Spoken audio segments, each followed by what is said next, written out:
after 7 o'clock. We are calling the May 8th meeting to order, and we will start off with the Pledge of Allegiance.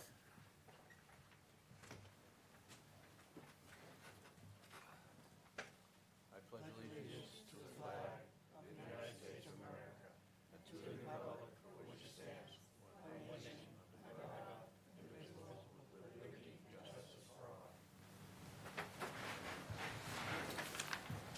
Mr. Chairman, we have one public service announcement.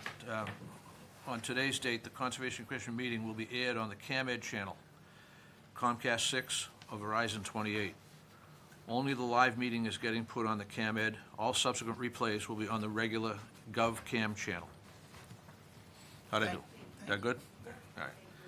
All set, Mr. Chairman. All right, we'll start with the approval of the minutes for April 24th. Did anybody get to read them? I did not. I didn't do it, sorry.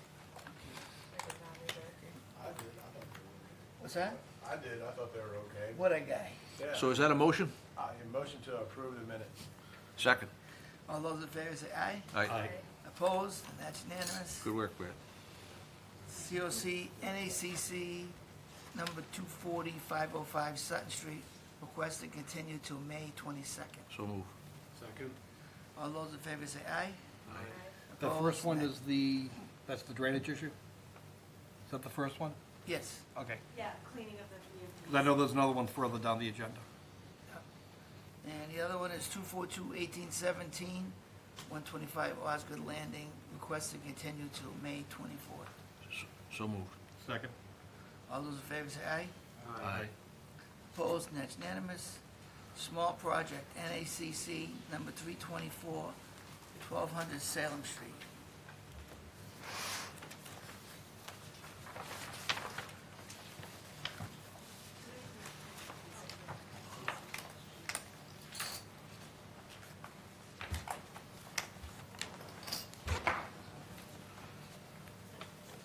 Okay. Alright, so this whole project is a driveway shoulder grading and repaving project between the 50 and the 100-foot buffer zone at 1200 Salem Street. The wetland resource area is a deciduous wooded swamp located off-site, separated by lawn, wood, stone wall, and a neighboring driveway. The easterly side of the existing paved driveway has a steep drop-off where cars and vehicles often fall off the edge and need tow truck assistance to get out of those areas. The applicant is proposing to fill and raise the grade of the existing lawn along the shoulder to better match the elevation of the driveway and create an extended flat shelf for vehicle maneuvering. And there is an area that will be graded that will eventually receive a shed under a separate permit. There is a large rhododendron bush about halfway up the driveway that kind of provides a berry point. So the south end of the driveway, closer to the road, will be filled with screen zones for a length of about 60 feet and approximately 19 feet wide, about 4 inches in depth. And the closest point of that fill area will be 65 feet from the wetland.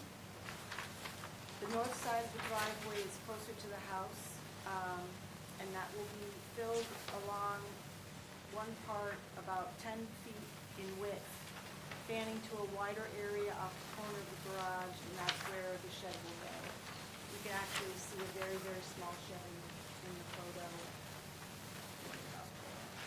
That's sort of the area where a larger shed will go. At its closest point, the toe fill will be 50 feet from the wetland in that area. Besides a dead or dying pine tree, which will be removed, no other vegetation needs to be touched, and this is entirely within a grassy knoll area. The applicants are here this evening. If you have questions for them, but I was going to suggest that the commission find this to qualify as a category L and approve the project with conditions that require installation of erosion controls and once the grading is done, the installation of seating and biodegradable erosion control blankets along the slopes of the filled areas. And a pre-construction meeting with the conservation staff and contractor to inspect the erosion controls installed, mark out the limit of the 50-foot no-build, and also a post-construction to verify compliant and stable conditions and approve removal of the erosion controls. Thank you. Jack, any questions? Yeah, is the driveway staying the same size, or is it staying the same size? Okay. Is there any attempt to contain the soil, the new soils that you bring in for fill? Is there like a retaining wall or? No, just to or- blend it to zero, to have it meet at the at the point where it's no more than the markers that she said, like 50 points and 65 points. And the bottom of the driveway, that's just eroded over the years with plows and whatnot, so Yep. we're gonna make that the same of what it used to be. Okay, Amy, where would you envision the erosion control to be? 50 feet? Or, Well, probably a little more than that. I mean, 50 feet or maybe a little less up near the garage corner. But at the lower end of the driveway, I think it could be yeah, 60 feet. yeah, Yeah, I'm seeing that. yeah. Yeah, I think, you know, where their project plan is to have the new soil just be stabilized Yeah, and create a different slope, a gentler slope. This post-construction inspection is very important. Yes. And the erosion control as well, so. Yes. But it's the same size, and it sounds like L is appropriate. That's all I have, Lou. Thank you, Jack. I'm going to abstain from this one, Lou. Okay. Al? Joe, excuse me. I don't really see anyway. Whatever No, you it's like. actually a good summary. I like what I've seen. I was even wondering about the erosion blankets. Now, again, the photos may not be doing it justice. Is it so steep that we think we need those? Yeah? well, Just adjacent to the driveway, but then it flattens out? yeah, it would probably, and then I'm just thinking about that. So it's just on the area where it's Just steeply slope. sloped? Yeah, Okay, all right. I'm all set. No other questions. immediately hit it. I have, I don't really have any questions. I think it's a very approvable project. I have no objection to it. I was just looking at the photograph, looking towards the garage, towards the dwelling where there's a car parked, and that's where there appears to be the steepest slope. That one, the top right picture right there. Yeah, yep. So that's where you envision the blankets? Would that be the area to anchor the soil? Is that, So, yeah. no objection. Well said, Mr. Chairman. Thank you. I agree that it's an approvable project, but I really don't think it's a small project. I think it's an RDA because there's no elevations. I don't know how far you're filling, and you're filling toward the wetlands. So I have a question on that. And as far as the width of the driveway, I envision at some point that driveway is gonna be widened based on what I can see and based on the condition of the driveway. I think there's too many issues to qualify as a small project, but whatever my commissioners say, I'm game. I have just a couple of questions on the grading. So there's gonna be a 5-foot shelf, and then it's gonna go down and meet grade, but if the grade is continuing to go down and it's steep from the driveway, you're not really gonna be able to hit that grade. How far do you have to chase it? Yeah, how far do you have to chase I mean- it, and how steep will the slope need to Well, be? 3 to 1's 15 feet Yeah, beyond the 5 foot, so now it's 25 feet. And they're already in the 50. We allow grading in the 50, that's not considered a structure. Well, that's, As a that's, small project, are we grading the 50 on a full file, but not necessarily on a small project? I'm not seeing the problem here, that, I No, I'm not either, understand, but I I understand, think- I'm just not seeing it. I think the question that Lou raises is that if we can define the limits of work and put the erosion controls at that defined limit, Yeah. and then that would allow them to do any grading within that and stabilize it with mats where it exceeds a certain slope, I think that makes it a small project.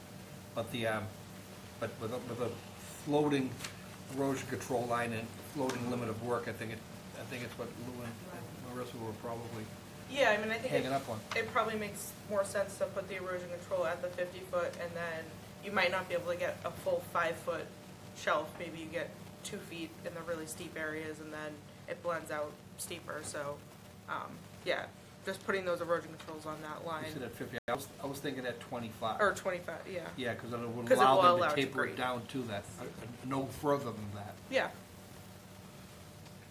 And There's a stone wall that is in the woods. So you'd be getting into the woods. You know, the 25 is actually the driveway of the neighbor, right? Would you say, or on the? Just about, yeah. So, I'd say keeping the erosion controls at the 50, and then at the 65 that we had measured out, where the toe of all the fill was going to stop, should be where we have the erosion controls. And then they have to make it work, however, you know, whatever they get for width from that, because that's how it was explained, and that's how their contractor, Green Excavating, had proposed it. yeah. I mean, they were of the opinion that it was gonna work as a contractor, so, So erosion control where? 50? at the 50. At the 50. Yeah, I mean, it's hard to tell the grades. You can kind of see some of the steep grades, but it's hard to tell what's happening from photos. So if they think it works to the 50, then that works. I just had one more question about the rhododendron. With all the grading, just if you want to save it, it might be difficult with, they don't typically like additional soil on the roots, but I mean, I think one of the things is too, like, we're trying, like, I know because we're in the marker, like, we're not able to move certain things, so we're just doing our best to meet the requirements of what we need to do, and obviously we're looking for flags to be put and things so we meet the guidelines and don't have anything going wrong. that makes sense. And I'm not an expert in excavating, so. We literally fall, like, we've had tow trucks having to pull people out. I've had plow people quit on us, like, it's really a problem.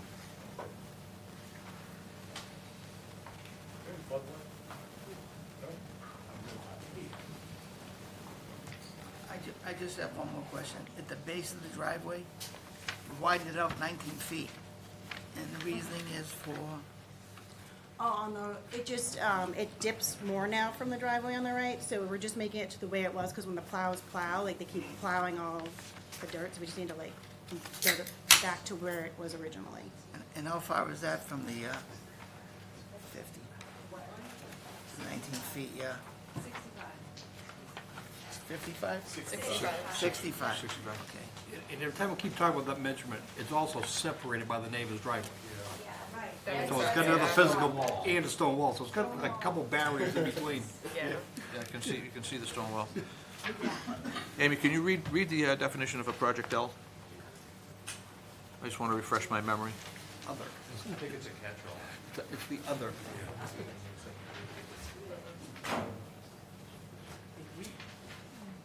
Other similar projects, minimal impact as determined by the North Andover Conservation Commission. I'm going to move that we consider this to be a project under the category L. Second. All those in favor say aye? Aye. Opposed? That's unanimous. One abstention. And one abstention, I'm So sorry. accordingly, with it being considered an L, I move that we approve the project as proposed and amended by the administrator with the pre and post visits. Second. All those in For favor say, discussion. For discussion. Are we gonna condition that, it's not clear where the erosion control is going, so maybe we condition that the erosion control be placed at a specific point, 50 or, I mean, even 40 feet? Well, that's why I want to have a pre-construction meeting, so they can actually, they can go out and say where they want the erosion controls. Because Well, we're working off a photograph. I'd say, because we've measured it, I mean, they've, Yeah. you know, they've shown us where the toe of the fill is gonna be, and we measured that. So you know where you in the want it. field. Yeah, so that's what I'm saying. So we can go out there and mark it and remeasure. If you and can, keep it right where they said. yeah, if you can. I think that would be. So what I'm hearing is you've already done that, Yeah, and the pre-construction is to verify that it's actually in that right, location. exactly, Yeah, yes, and that would be my intention. okay. Okay, motion and a second. all those in favor say aye. Aye. Opposed? And one abstention. And one abstention. Great. You're all set. Prepare that Thank you. and how we go next week. Okay, thank you, we'll see you for pre-construction. Okay. Thank you. The ANRAD 242-1889, 492 Sutton Street. I was prepared to have that presented tonight. I was going to give like a quick update, so it's up to you if you want to or not. Well, we don't have a DEP file number yet. We finally do. We do, but we don't have a revised plan based on a flag. No, that's what I was going to give an update on. Okay, all right, so, Andrew Tebow, Goddard Engineering is here. He's a wetland scientist for the ANRAD at the airport. We did walk the wetland line. I made some flag adjustments. We have been waiting for the revised plan for those and the file number. File number was just issued today, but we don't have the plan in hand yet, so I think we just continue to the 22nd. Hopefully we'll have that plan in hand. That's my expectation. The site has been surveyed, the revised flags were picked up. I just don't have the site plan that shows them yet. So the field work's done and the survey's done. We're just waiting for that to come back now. So we want to meet the 5-day minimum submittal requirement prior to the meeting. We don't want to, Oh, yeah. Yeah. Right. you got to get it in 5 days before the meeting. Yeah, So understood, abutters can review it, everybody can see it before the meeting. Yeah, sounds good on our end. All right, thank you. Great, thank you. Thanks, Andrew. So requested. Just before he leaves the room, I just want to be clear, but I had asked earlier, and again, I spoke about 505 sentence by mistake, but this is the hangar proposal with the ANRAD for that, correct? What we just talked about, and the other one, the other project is the stream, wetland in Right. water problem, if you will, drainage problem. They're on the same project, the same property, and I really will be opposed to moving forward on this filing at the next meeting if they haven't showed progress on the other one. Okay. We've been stringing this along way too long, and I know that they've had at least one airport commission meeting. I'm kind of curious to see if they even are aware that I raised the question that they should be reporting this problem to the local officials, town manager and the public works department in an official fashion, because I don't believe they've done anything. Okay. And I was concerned, and voiced that concern 2 meetings ago, and I will stand in opposition to moving forward on this application until that one's making some progress. The town is working on some issues on the, So for the We can stream- talk that you're off, talking- offline. there You're was talking some, about the stream NOI. That's correct. Okay, so the commission sent the airport back for additional calcs and all that. Our third-party peer review provided a supplemental contract with additional money that we needed. We had been waiting for the check because town manager won't sign a new contract without funds in place, so we've been waiting for the check. Okay. We have a check, so that's kind of what. So that's exactly the linkage I'm trying to make certain is squared away, to my satisfaction at least, before the next meeting, is to make sure that is actually moving off dead center. I got you. If you want to go one step forward, there is an outstanding enforcement order at the airport also, which which I had to recuse myself, but I'm just letting you know that there is an outstanding enforcement order that seems to be muddling in the mud. Glass pile? The glass pile. That was on my list of things to talk about too, is you know, whatever happened with that. So in fairness to this applicant, what do we give him Well, for it's correction? the same project, same property. Same property, different So property. we pretty much have a hard and fast rule, if you've got an enforcement action Yeah. on a property, we don't hear any other hearings Okay. until that's been resolved. And Or in a complicated matter like these could be, at least if they're showing some good faith in moving them forward. Haven't seen a lot of good faith on both of those accounts.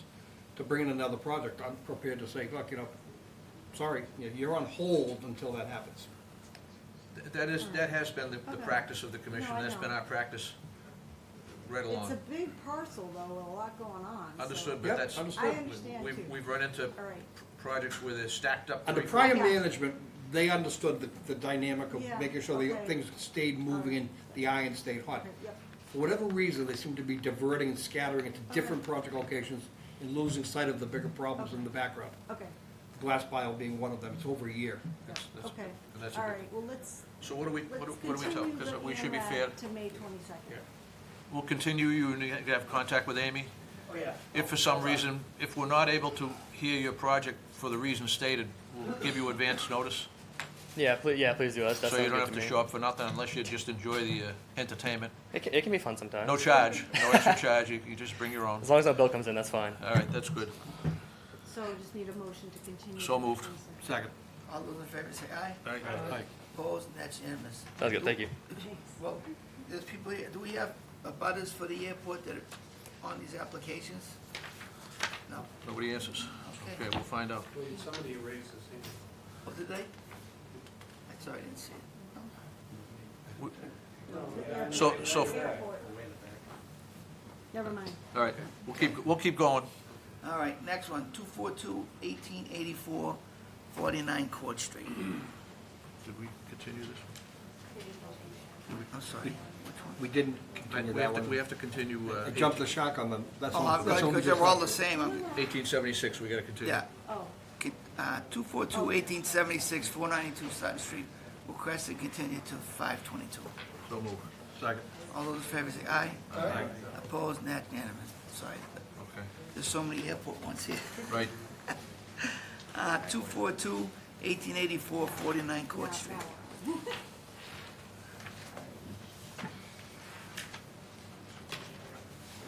Hold on one second.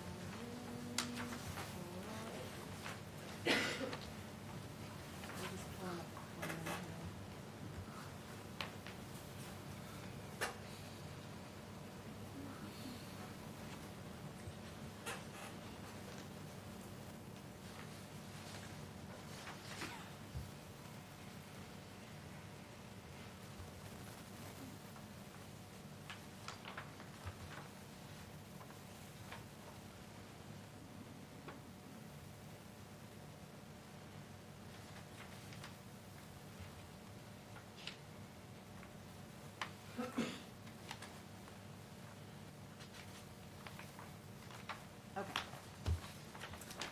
All righty. So the commission has had one hearing so far on this notice of intent. And at the last discussion, the commission requested an updated updated topographic information on the plan to include, historic pre-fill topo in the 25-foot no disturb zone, current on-the-ground right now topo throughout the site, and also any proposed grading that they were going to do relative to any other proposed work that they submitted as part of the notice of intent. We have before us here is a progress print. Millennium Engineering went back out there to get existing topo, and of course, it's not showing up really great on this because it's so light. But, you guys have it in your packets. Anyway, so I have had email correspondence with Mr. Fioranti regarding Millennium's inability to certify historic topo in the 25, so right now, the plan that you have is what's on the ground right now. We have some photos of before and after, but, which I can project, but. So Mr. Fioranti's here this evening, if you have questions for him, but that's where we're at.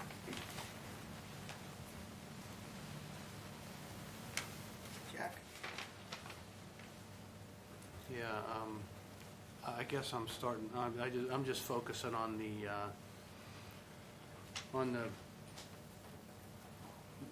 the alternatives analysis and the requests for waivers. One is for the retaining wall on the north side of the site. And then I question that 76 by, or 16 by 35 foot patio that's also within the 50-foot no build. That appears to be, you know, should be part of the waiver request, unless that was there prior, but I don't think it was. No, it was constructed in, well, I detected it constructed in January, when it was under a cease and desist. Okay. Say that again? Make sure, just to follow to understanding your Go, question and the go, answer go. to it. This past January, it was constructed, even though there was a prior violation, there was continued activity beyond the violation to build that patio. Okay, that's what I thought you said, but I was Yes. flabbergasted to hear that. I just want to make sure I was clear. Were they under a cease and desist at the time? Yes. Okay, that's what I thought. So those are two potential violations that we need to deal with on this NOI. So I guess the retaining wall seems to be the more difficult one. It looks like you're shooting for grades, and you need that retaining wall to achieve the grades you're looking for. So the alternatives analysis said you couldn't achieve the goals without putting it there.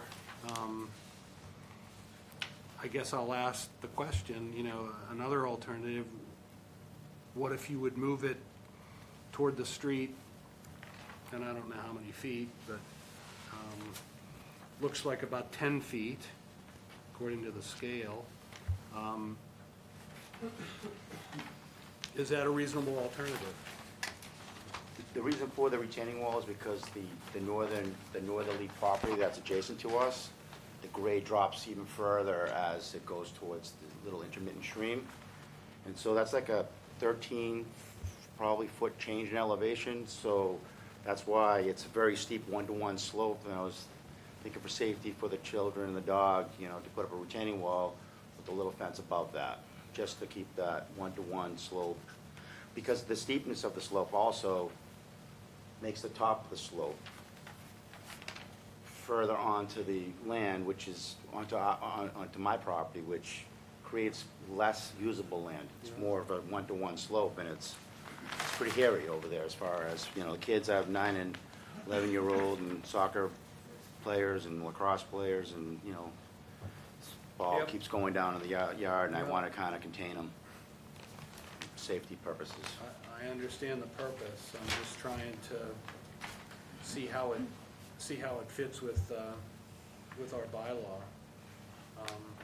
And at this point, I don't see where it fits. You know, I mean, did we have some historic setbacks on Court Street, on these Court Street properties that were less than the regular 25 and 50? You haven't looked into it. I think these are Years really, ago, up the really street old. was Castricone, Mr. Castricone's house, not Dave's, but his father's. That's what I'm thinking. Further up the street, but boy, oh boy, that's gotta be 15 years ago. And I think in the end, they met the 25-50. We may have waived the 50, but they definitely met the 25. And I think they did that with the retaining wall in order to make it terrace. But nowhere did they go into the 50 that I recall. Okay. So that was a long time ago. Well, anyway, those are my questions and concerns at this point. The patio being constructed during a cease and desist period, it's hard for me to approve that encroachment into the 50-foot because we typically don't allow patios in the 50-foot, and that one looks like they're both difficult, so I'll pass it on to you, Sean. Yeah, I'm a pretty staunchly against waivers. It's not very often I've ever allowed them, and if I did, it's been because of a remarkable situation. This doesn't fall in that category, so I'd be looking for you to get everything in compliance with our bylaw. So I would not necessarily be in favor of a waiver. Can I just say a couple things? Sure. One, is that the house was approved zone-wise to be built within the 100. So there's like literally, I don't have 15 feet width to go around the house at any given point. So if I wanted to walk around with a trampoline, I can't get around the whole entire property. That's one. Two, the whole entire neighborhood, all along this intermittent stream, the spirit of it is everybody they mow their lawn after the thing. There's a parking lot 2 doors down on the intermittent stream with a three-stall parking garage. Further down, 3 houses down, there's a house within 20 feet. Further up, I'm watching excavation going on under my nose the whole entire time when you're saying that, we're so that's the reason why I did, because of the dog and the animal and the kids tracking in the dirt, that was already set up with gravel from before when we had the violation. And, watching all the neighbors doing what they want to do so I put down some pavers on top of the gravel that was there.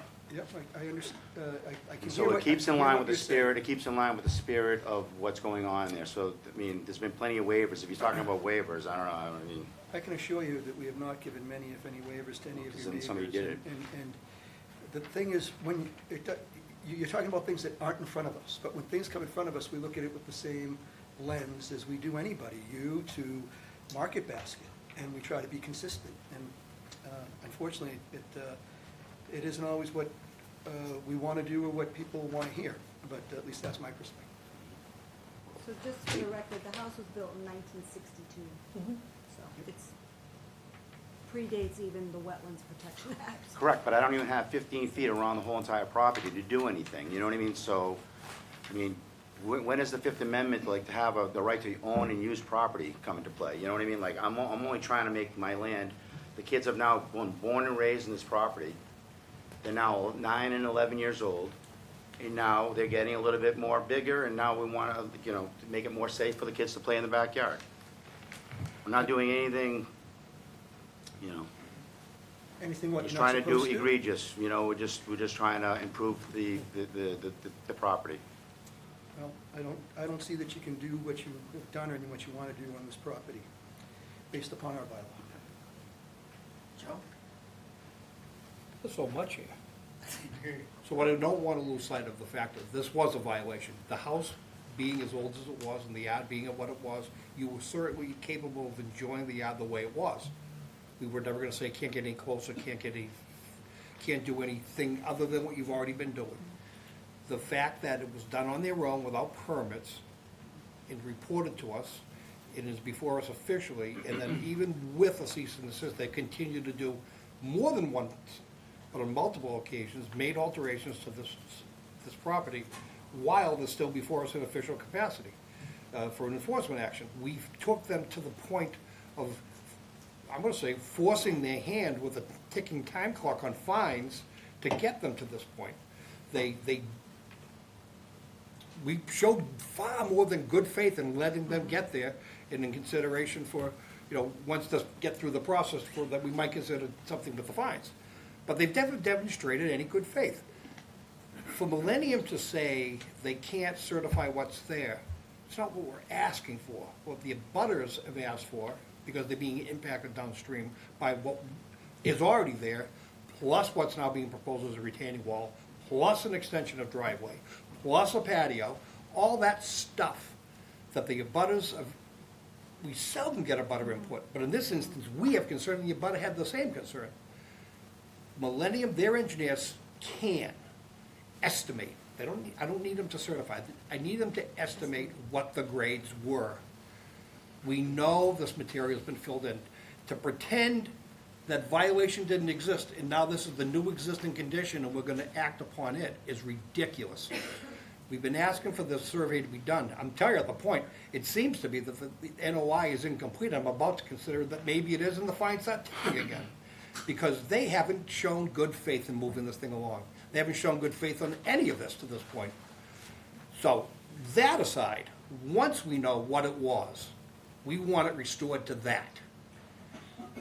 We want to then recognize that what it is they used to be able to enjoy, we have aerial photography to kind of figure out what it used to be for a backyard back before they violated it. We could then look at it in the context of the way it was grandfathered and the things that we're continuing to enjoy because of grandfathering versus what they're looking to do now. And I'm gonna say, the patio, anything in the 50 is out of the question. And the retaining wall being part of that and the neighbor's impact because of the fill they brought in is something that's just off the table. I will not approve it. And this plan, even Millennium's reluctance to give us like a middle of the ground tells me he probably smells a rat and doesn't want to do it. But I'm telling you, someone can estimate what the grading was based on record, based on aerial photography record, and the abutting topography, which hasn't changed, and interpolate between the two. They can do that. I'm not asking them to certify it, I'm asking them to show it. And Millennium can do this, and Millennium has done on other projects, not with us, but other projects I'm familiar with that they've done. So that aside, I mean, this is, my patience is far burning out. I'm not done yet. My patience is far from being exhausted, but I'll tell you, it's getting down close to that. And I don't want to waste another meeting waiting for someone to show us where the topo was, because it in itself is the pivotal factor of how this project discussion continues. And we don't have any information. Without that information, we have an incomplete filing. Without an incomplete filing, they're in violation of their violation notice of their enforcement order. I don't want to go there. I want to continue to show the good faith and move this along. But I'm telling you, we're getting close to saying incomplete filing. I'm all set. Yeah? Just real quick, Jim. Did you want to answer, comment? Yeah, I just want to make a comment as far as reminding, like, I want to just go back to the violation period of time, where we violated, you know, whatever, we restored it, we fabricated it, we blanketed, everybody was in agreement that we were out of violation, that the only thing left to do was to put your wants and wish list together and submit an NOI. That was the winter time of 22 to 23, and in springtime, between the kids, you know, having an accident on the property falling down the slope, we never changed any grades. It was stabilized just the way it was when we agreed to, when we violated. We got everything out that everybody was satisfied. Stabilizing blankets, everything was stabilized, and all we did was put a top, without putting any concrete, we put a fence up to prevent the dog and the kids from going down the slope. And so we didn't change any grades. We kept it exactly the way it was from when the time came that we got ourselves out of a violation. All we were doing was waiting for us to put the wish list together to get it to the NOI. I had some other projects going on in the house. We didn't get a chance to do the NOI during that summer. However, other excavations are going on up and down the stream, and with no erosion control, no, you know, Amy comes to visit our site and nothing gets done about others. So it just seems like, you know, I'm tired of the dog tracking in the mud and the kids tracking in the mud, so we put some pavers down in front, up against the house. This isn't, not to mention that there's an existing chain link fence that was there that we used to own and maintain all the way up to the fence, and I've since moved the usable backyard further away from the wetland, and I lost at least another 8 feet of land. So, you know, we got ourselves out of violation. Everybody here in this room went and witnessed it. We all were fine, and now we just had to get the NOI in. So to say that we had, you know, we have to come back and get, you know, estimates and fill. I've already, every single time Millennium gives me a bill, it's $5,000, $3,000, $3,500. mean, we're getting nowhere here. So I want to be careful, it's mindset. You've never been out of violation. You continue to be in violation. We were out of No, violation. No, you're Well, you're can meeting, you speak to that, you're please? meeting milestones of the enforcement order up to the filing of the NOI. You've never been out of violation, never. So that's a mindset issue that you've got to kind of reverse your thinking. So you continue to be in violation. The fact that other things have been done under a cease and desist order puts you further into violation. So I want to be crystal clear on that. No missing words. You've never been in compliance. You've never been out of violation. You've been in violation since the day you brought that first ounce of fill in.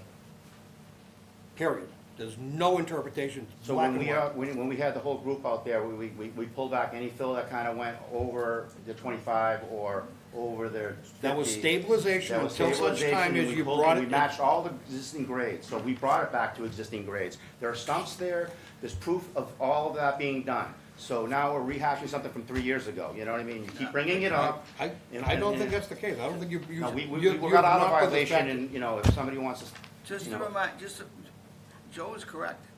When you issued the enforcement order, you agreed to pull back the fill from the wetlands and stabilize the site. We did. That was only part of the enforcement order till you were able to present an NOI. And you were, I don't know, for whatever reason, it doesn't matter, a long time went away, and everybody just kind of like let things go. And then you filed it with the wrong people, the NOI. Then you submit an NOI incomplete because it had no grades on it. And clearly you filled in the backyard. So let's, I'm looking at a grade here. Of a previous Let me picture so finish. these guys I'm can looking at see. a grade here that on the side here, between the 50 and the 25, there's an 8-foot differential between your yard and your neighbor Which didn't used to exist, that didn't exist. which is why you asked for retaining wall now. Were you there? I mean, don't say what didn't exist, that's exactly the way it was. We matched it. You were 8 feet higher next to your abutter? This seat right here, oh, right here, see the stabilization that took place, we got it? That's from the 25. That Back was to the one, originally yeah. enforcement order. So I'm this so- is, we got out of the violation, we brought all the fill back out of, there was a little bit, and you can see the two stumps in the right-hand corner. And so all of that grade and all that fabric was all brought back to its original condition. We fabricated, everybody agreed, Taylor was on board at the time. But- This is the excavation that goes What I'm on trying- right next door to me. what I'm You know, trying but to this say is- is- This is preliminary. And Go- Mr. Lynch go said the back to same this, what he thing. said. He's not saying that you weren't, you didn't satisfy all the problems of the enforcement order. You pulled the stabilizer by the wetlands, Yeah.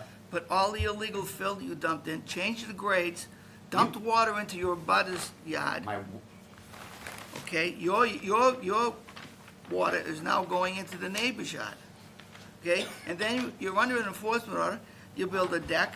how do you figure that my water is going into my neighbor's yard?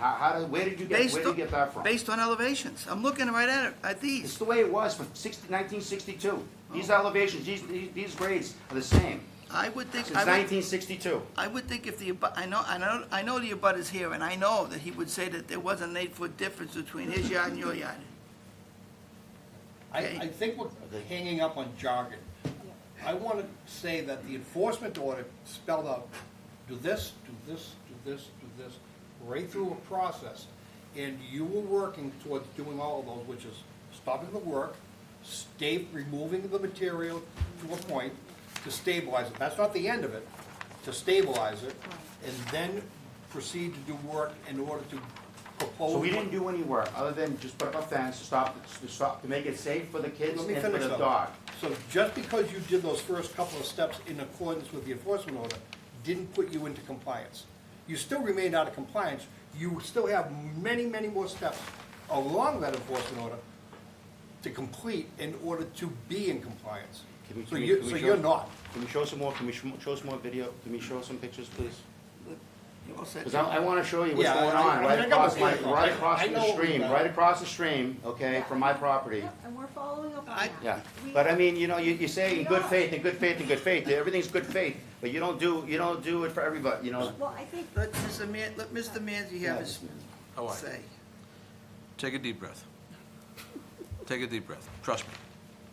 Justin. This is not, you don't want to get excited here. And we want to move this along.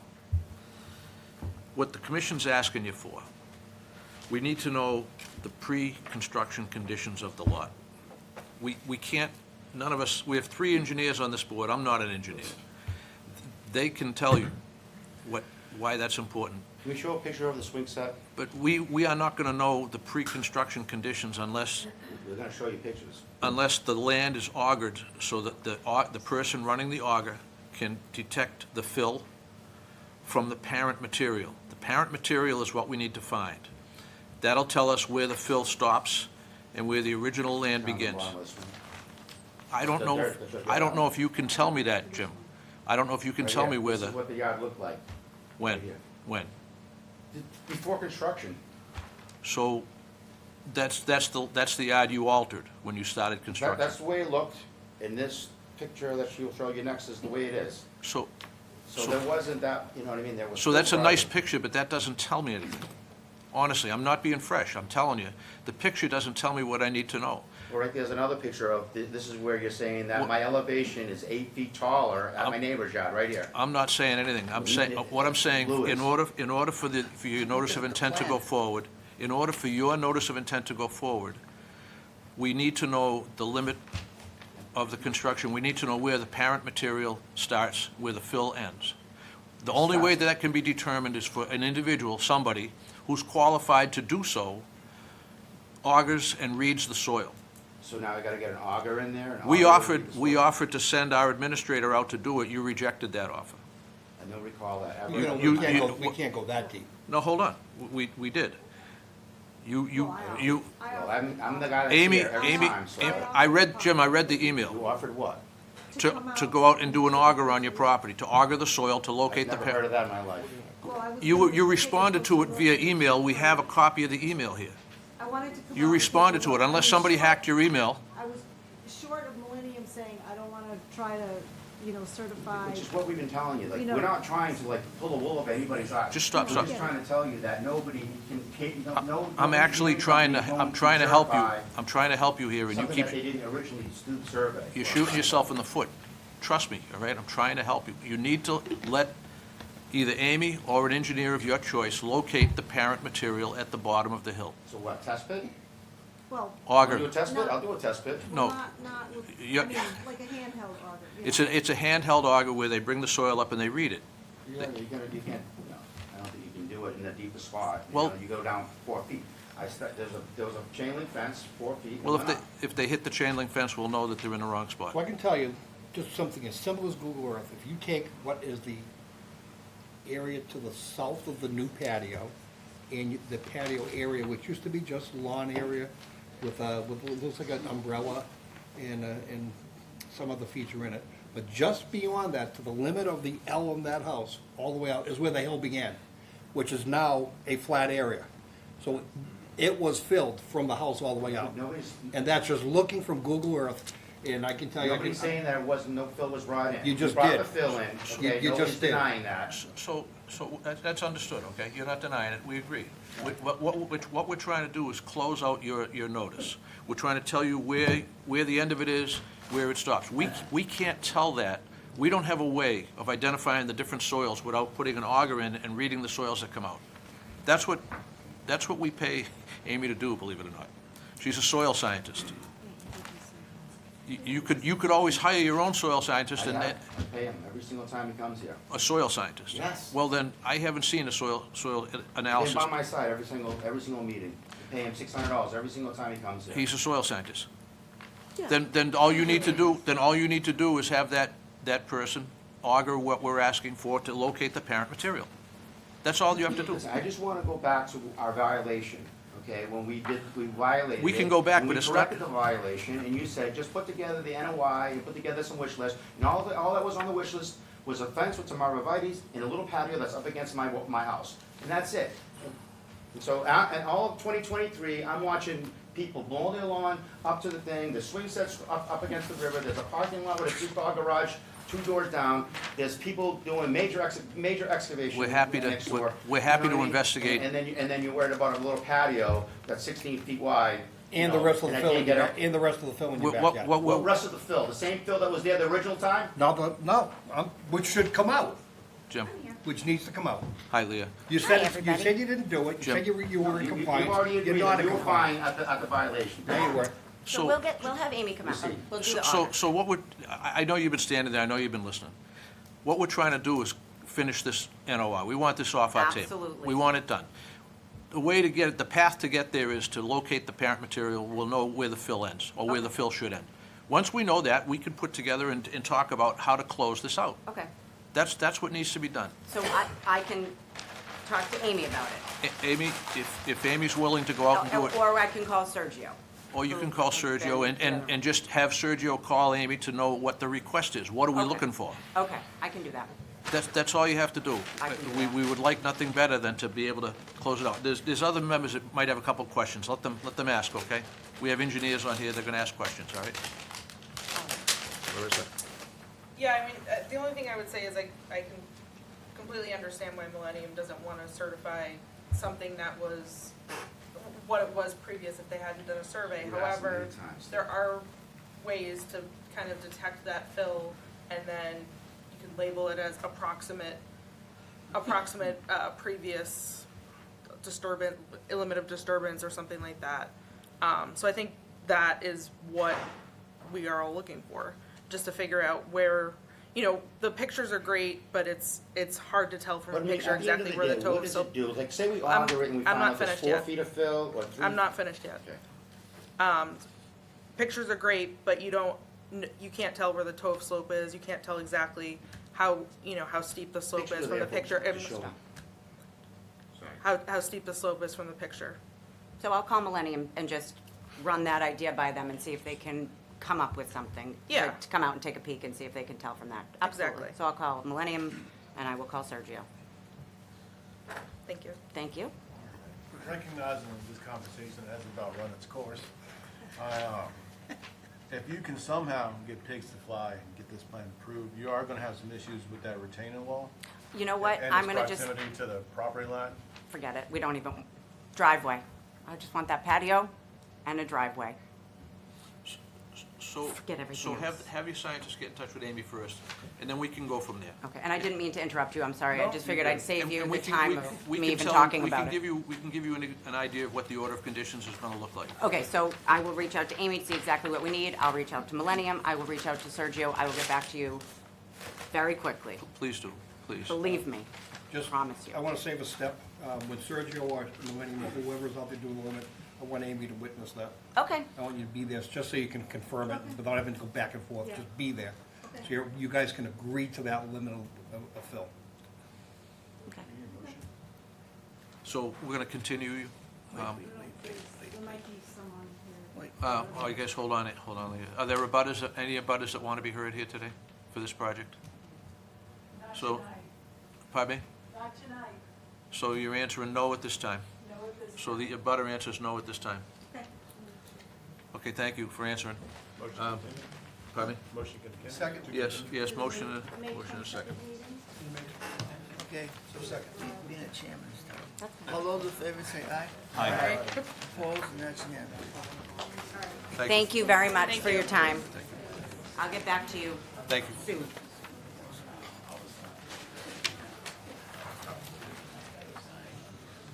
All right. I know.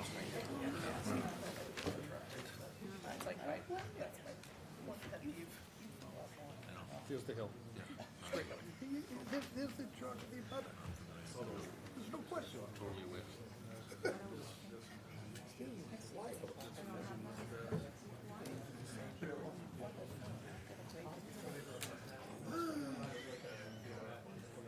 Yes. No, I can contact. Passed out, so. There's an AED out in the hallway. No, AED. No, corrections only. Let's see. So which one do you want? Yes, yes.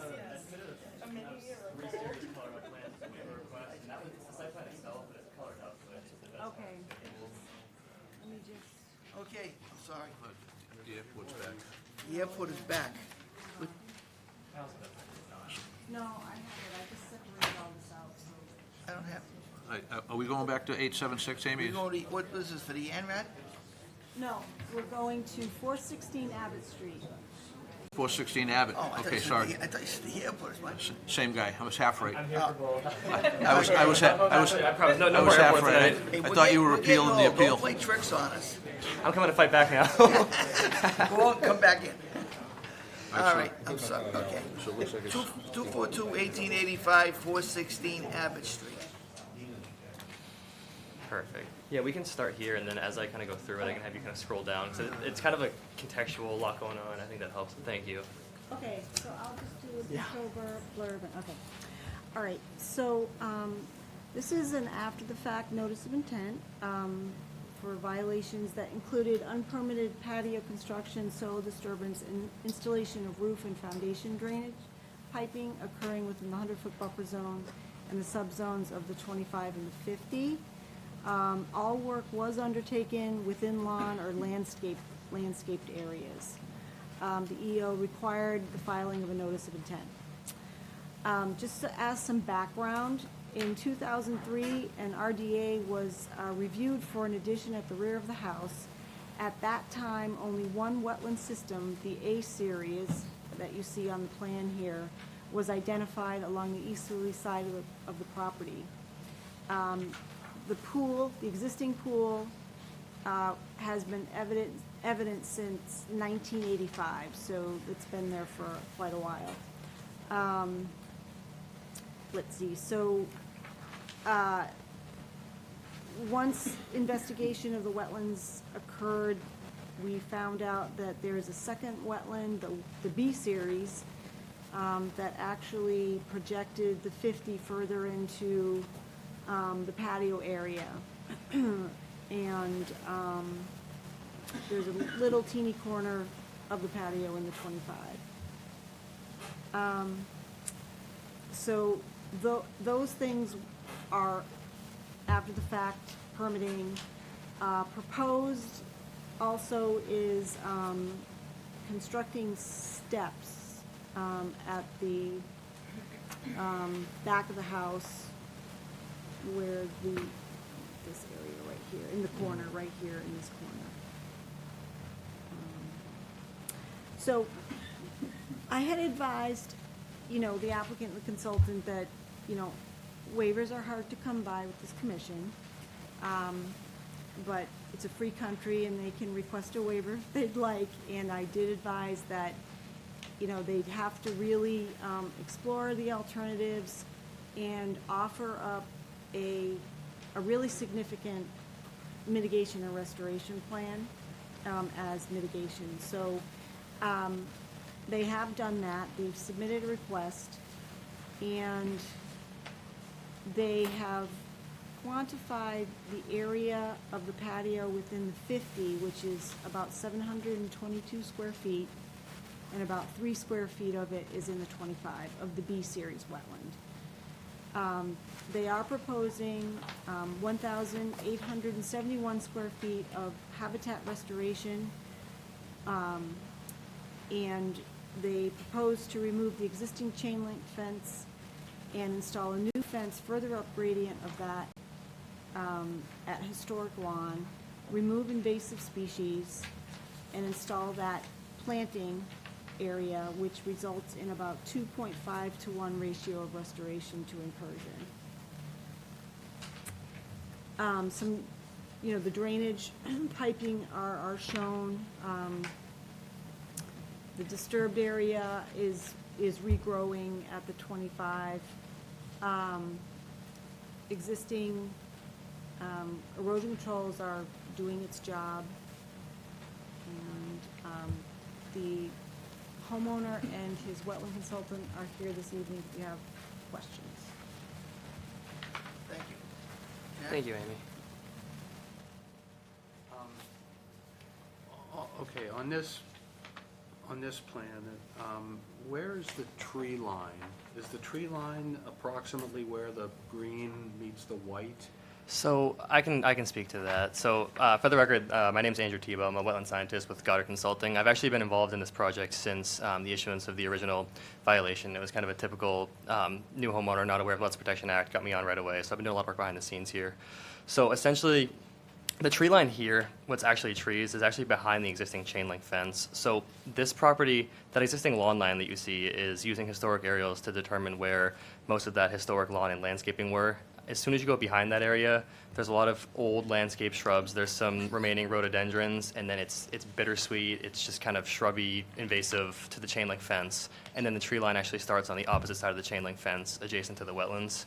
My assessment of what happened here kind of in the past was that that chain link fence essentially operated as some sort of a permanent limit of work for the site, whether permitted or not.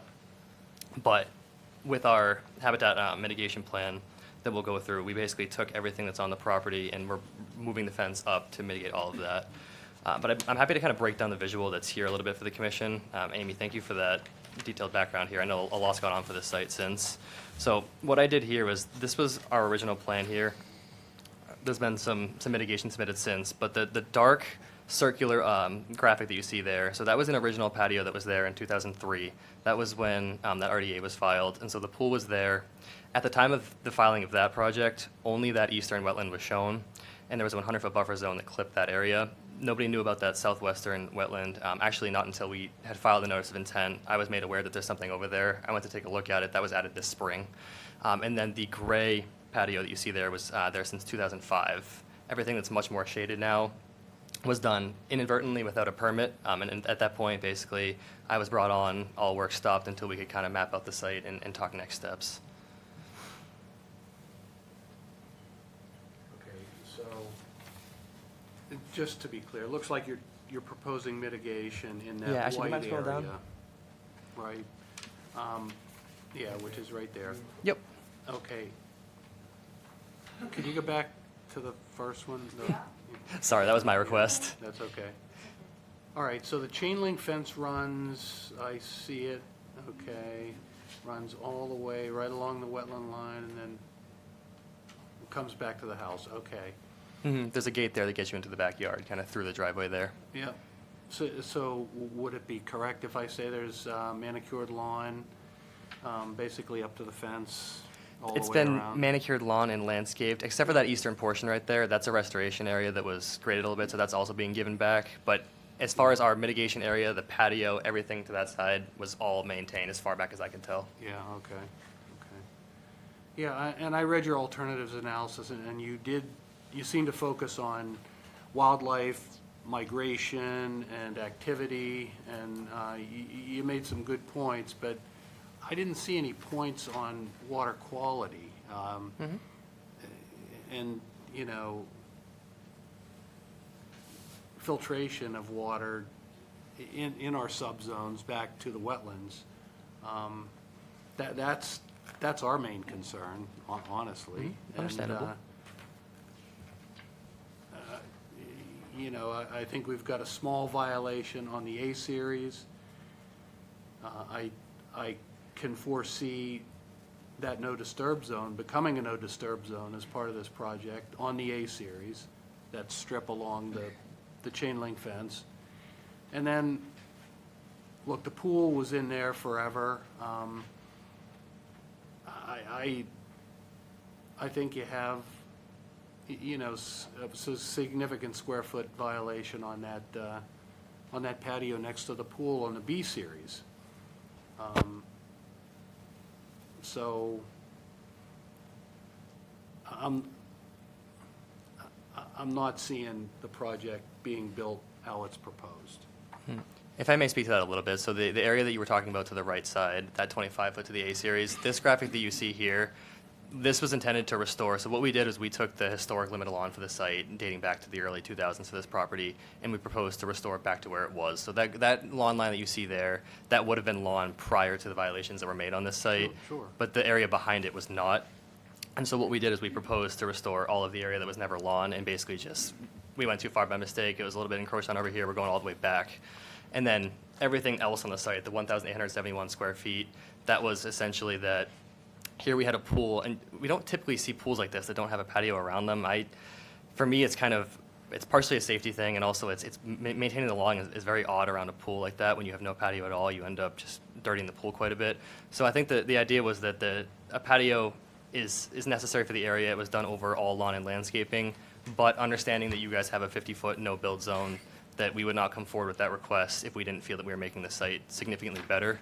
And so kind of the mitigation that I was talking about is it's all invasive species, it's old landscaping plants, it's kind of run amok back there. And with that area being so tight to the wetlands with the chain link fence there, you know, my assessment of the site was that the 25 and the 50 on this site weren't protecting the interest of the bylaw to the point that a naturalized buffer zone would do. And so that's why we went for, you know, what I felt is a pretty significant 2.5 to 1 ratio. And I should add that in this mitigation plan here, that proposes to move the chain link fence up to that new lawn line that we show there. So what the homeowners are proposing to do is essentially create a brand new buffer zone on the property where the patio came in over the lawn, but we feel that we can get this project in a way that we can create a new limit of work and give a significant portion of the buffer zone back to the wetlands that isn't currently in use now. So that was kind of a little bit more of an elaboration on that. Got it, yeah, and I think it's good thinking. Thank you. I think you also have an opportunity to, you know, trim back that large patio around the pool. You still have access from the house across a hardscape patio to the pool. I think from a practical standpoint, you need to be able to go all the way around that pool with a hardscape. Definitely agree. It doesn't need to be that big. I think, you know, where the pool is pre-existing, you could have a narrow patio path around that lower left portion of the pool where it bulges out, and have it meet up with the larger section of patio on either side of the pool. I think that should be part of your alternatives analysis, to make a change in that patio to better comply and almost completely comply with our bylaw. So those are my thoughts on that, okay? But I do like your thinking on the chain link fence and the restoration area. The ratio is nice, no problem with that. I think to give yourself a good alternatives analysis, you gotta consider that other alternative on trimming that patio back. So that's all I have. Sean? I'm largely in agreement with what Jack said. I'd like, on the A series, I'd like to see the fence come out to the wetland line and just follow the 25 all the way down until it needs to take that turn. I'd like to see that also on the B series as well. You know, have the fence come up to the 25 and have that serve as your 25-foot barrier. I think any of the patio that's in the 50-foot should come out, except for maybe 3-foot wide area going around the perimeter of the pool that's within the 50. I think 3 or 4 feet is reasonable for pool standards to have a patio that wide. And in essence, you're really kind of putting it into compliance with those steps. So that's kind of what I would look for. Could I just ask a clarifying question? Thank you for your comments. Sure. When you say the fence up to the 25 on the right side, I do want to make sure we're clear that was lawn prior with the house before any of the violations. So talking about taking the fence up to the 25 in that area would be taking away lawn that was there previously under approval. Are we comfortable, as long as we are in agreement that was the previous limit of lawn, that restoration kind of makes sense as designed? Well, when you say previous under approval, I don't really look at it that way. I mean, you know, when wetlands change out there, and if 25 feet or 50 feet away from a wetland at one point in time, maybe not be 25 or 50 feet away from a wetland at another point in time. We do have that wetland delineated. I think it was back in 2003. We could do an overlay to show that. And I can go back because we do have aerials that are available for 1990, 2001, 2005 as well. And Just typically, did you have filings in front of us then? personally, no, but there is a plan from 2003 that was for the RDA, and I know it had that right side wetland. It did not have the southwest wetland. Nobody knew about it at that time, but it did have that wetland on the southeast side. Yeah. And as far back as I could go, that limit of lawn was pretty similar for the site since then. So I agree with all the comments here. I think that it could benefit the site. I think, in thinking about that, I think that would make this project that already has substantial mitigation lose lawn that was already probably permitted back in the day. But I think that we could probably provide more information to clarify that comment for you guys. Sure. If this was in front of us in 2003 and somebody observed that line and didn't ask for movement on it, that is something I would consider. Fair enough. It was an RDA in 2003. The RDAs were only specific for the lines that they asked for. We didn't go out and do an all-encompassing. It was like an ANRAD, where you go out and get all the resource areas on your property. It was strictly, I'm interested in this wetland only, and we would agree that that was the only wetland that was the only line we were certifying to. The other side could be, vernal pools and raging swamp, and if they didn't ask for it, we wouldn't go out and, but our decision would be pretty clear on that. But again, that's water into the dam. It's 21 years ago. So this is the 2003 plan that I have up, Yeah. and the addition was what was permitted under the RDA. Oh, it's very hard to see. And that's It's an old plan, it's scanned weird- in. Weird part patios, but. Yeah, so it was my understanding that, I mean, because of the location of that, all the wetlands that were on the back of that site should have been delineated at that point, and I think it was just, I don't think it was known about, it's not mapped or anything, and I think it was just an oversight. Which regardless, it's there now, and the project is meant to comply to it, and that was why that mitigation was posed, to make sure that we account for that work that was done over there. Those are my thoughts. Thank you, Sean. Joe? So, Mr. Chairman, I think just for future reference, and I regret not doing it tonight, this should have come first before the last one, because it's the same sort of violation, the same sort of esoteric, what did it used to look like, well, I could do some forensic work with aerial photography. I'm hearing all the right things, and I'm hearing compromise and things we can do and things we can give back. This is the way violations go, not the other one. The other one's just a complete mess. This, though, I'm very constructive to hear what Jack and Sean said. I was being really more specific. If that's the limit of the apron, give that same sort of apron around this. Take this line, I want to get some of that no disturb back. Take this fence line and come up diagonally and tie it back in, and turn your restoration up into this corner, get some more restoration where the violation was. And I think there can be something said where doing something in this corner to give us some more square footage of restoration is possible. And those things kind of, in my opinion, help ameliorate the impacts of, getting closer than you should have. Yeah, it's still within the 50, but I think in the long run, we're getting a higher quality of protection back in the right areas.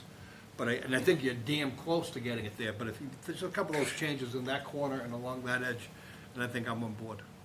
Thank you. Yeah, I appreciate those comments. That is our goal when submitting a waiver request, is to make sure that we have some sort of benefit to the site as a result of that. So I appreciate those comments. Al? Yeah, I agree with my fellow commissioners. It's close, but there is something to be done. Yeah, I don't have anything else to add. I agree with what else everyone has said previously.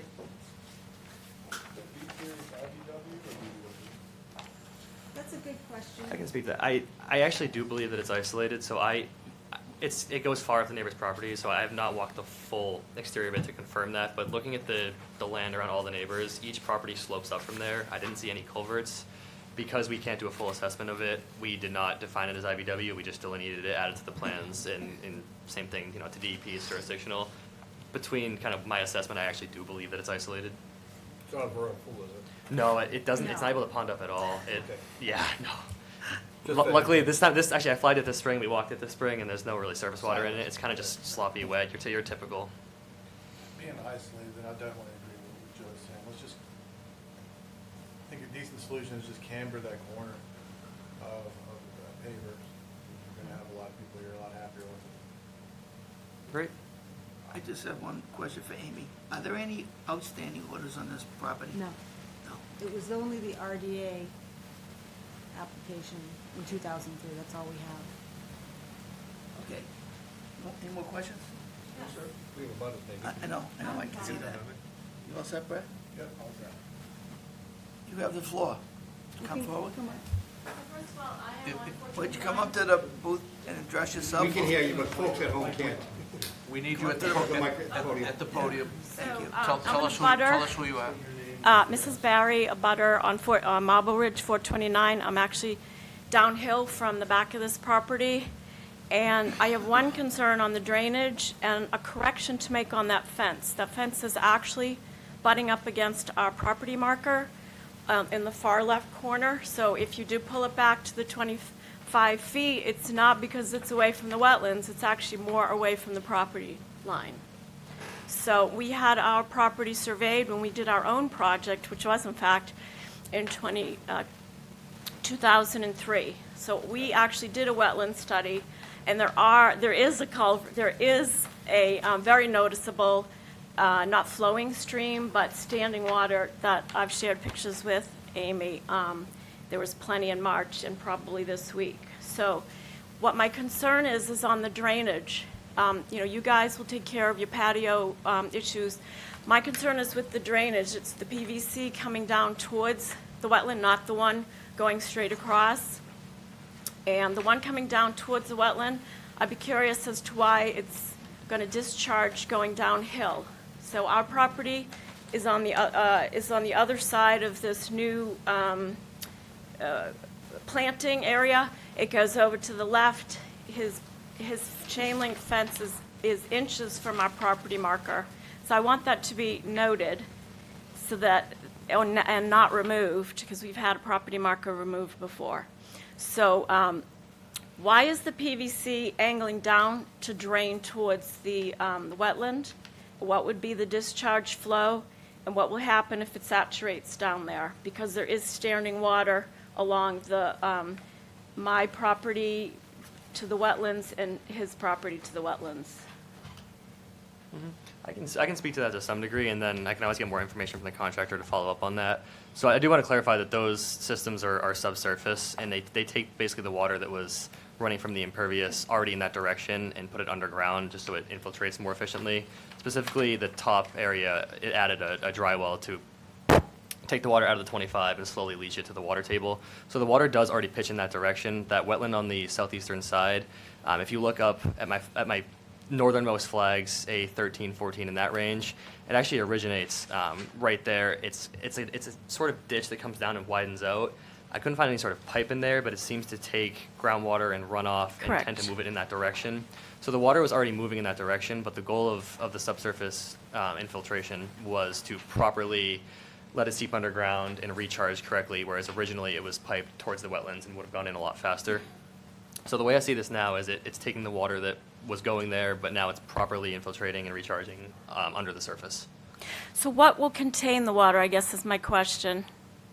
What contains it rather than saturating down through? So it's subsurface, but there was always subsurface. Yeah, so in the northern section up there, there's about a 30-gallon dry well that goes in there, and it's perforated on the sides and the bottom where it slowly leaches back in.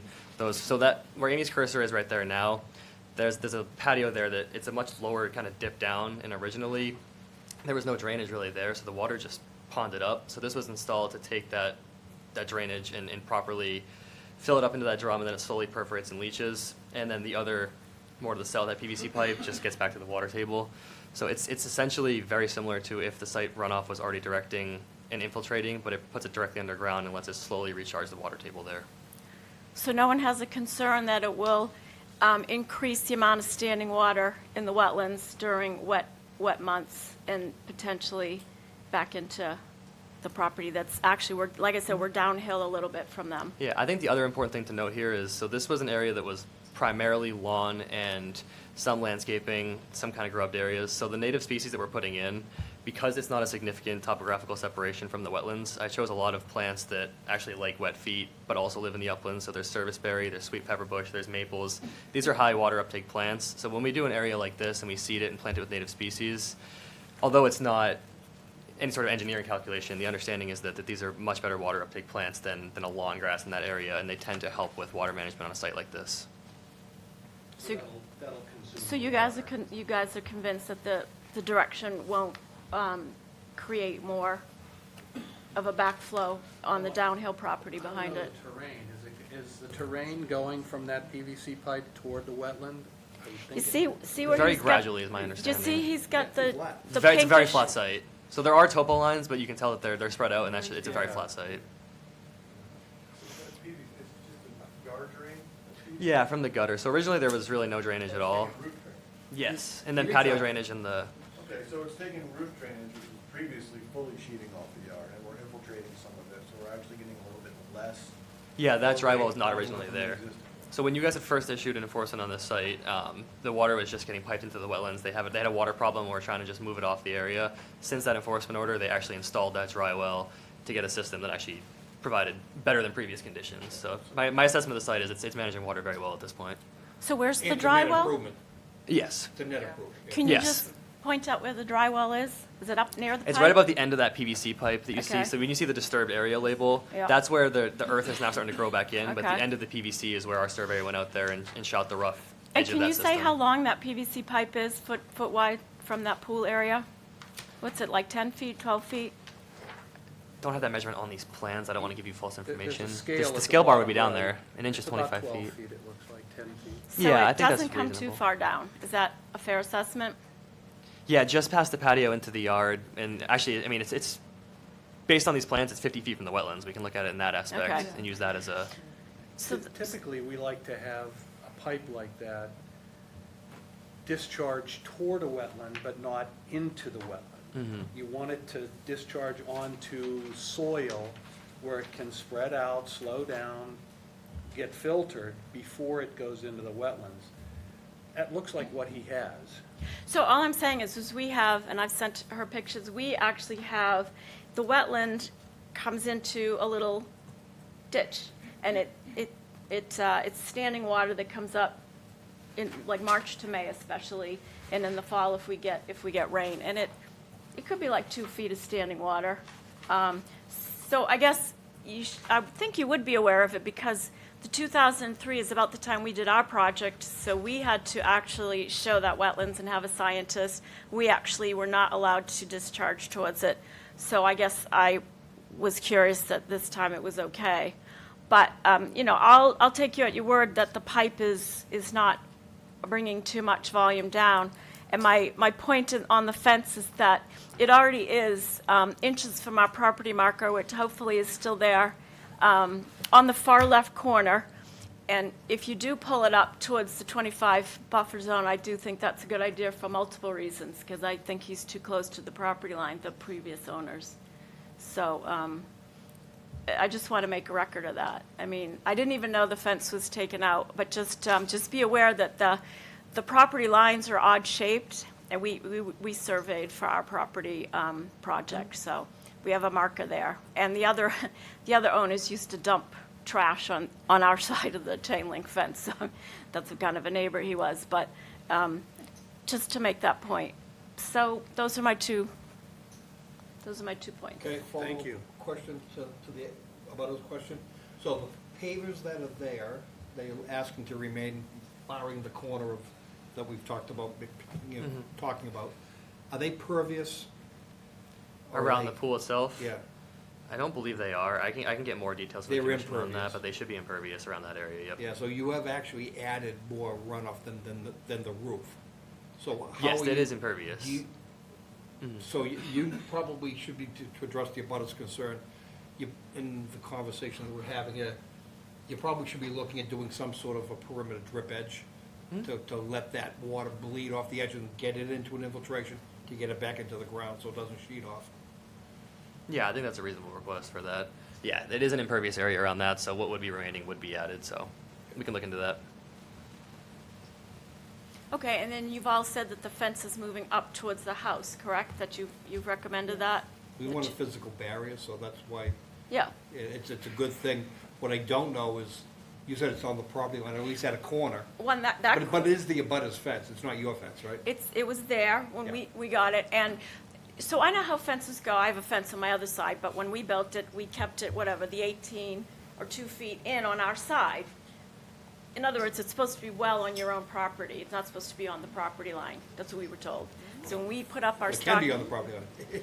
Well, it can't be, but, I mean, it's not even supposed to be just inches. We were told it should be, what is it, 12, 18 inches on your own side? Something like that, a foot. It can be on your property, but the finished side of the fence has to face the abutter. You can't have the finished side facing it. Yeah, It no, can we be on did the that, but I'm saying for the chain link, there isn't that. I'm saying that the person who had that house years ago, it's up to the metal marker. So I just, So the ownership of the fence is not in question. You know it's theirs, So what they're proposing to do is to take it out Pull it close and put to the another fence, house. or maybe even relocate the same fence up to this line. Yeah, close, into their property more, since it's pretty What much I'm on hearing the is to be- line. When they're doing that, they need to be careful of the corner you had surveyed in. to preserve Correct, that. it's one corner, it's the far left corner, it's, I'm not even sure that there's a wetland still there. You can see it, it's right where the pink ends. So it's the far corner, and there should be still a metal marker there. So I'm just making that as a notice, and I'm sure they would pull the fence in. Like I said, the only reason I bring it up is we've had issues with the neighbor pulling out our property marker before. Thank you. All right. To be clear, not us. No, I know you guys are new. I know you guys do. And I, First time meeting you. anyway. yeah, no, I know you guys do. Yeah, no. Yeah, and I knew there was stuff there before. All right, thank you. Thank you. Thank you. Yeah? Okay. So we need to be continued, correct? Yes, yeah, I think we have enough comments to come back and have a new discussion at the next meeting. I move we continue this matter to the May 22nd meeting. Second. All those in favor say aye. Aye. Opposed, and that's unanimous. Thank you. Great, thank you guys for your time tonight. Thank you. Next one is 242-1886, requested continue till 5/22. So move. Second. All those in favor say aye. Aye. Opposed, and that's unanimous. Next one is 242-1887, 156/172 Chestnut Street.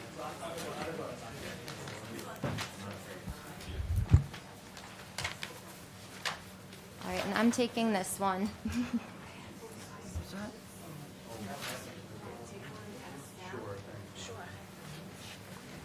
You love giving us plans in the ninth inning. I'm sorry? You love giving us plans in the ninth inning. Well, they're full size. I figured your eyes might need a break by now. Thank you. I'll wait till they make their way over.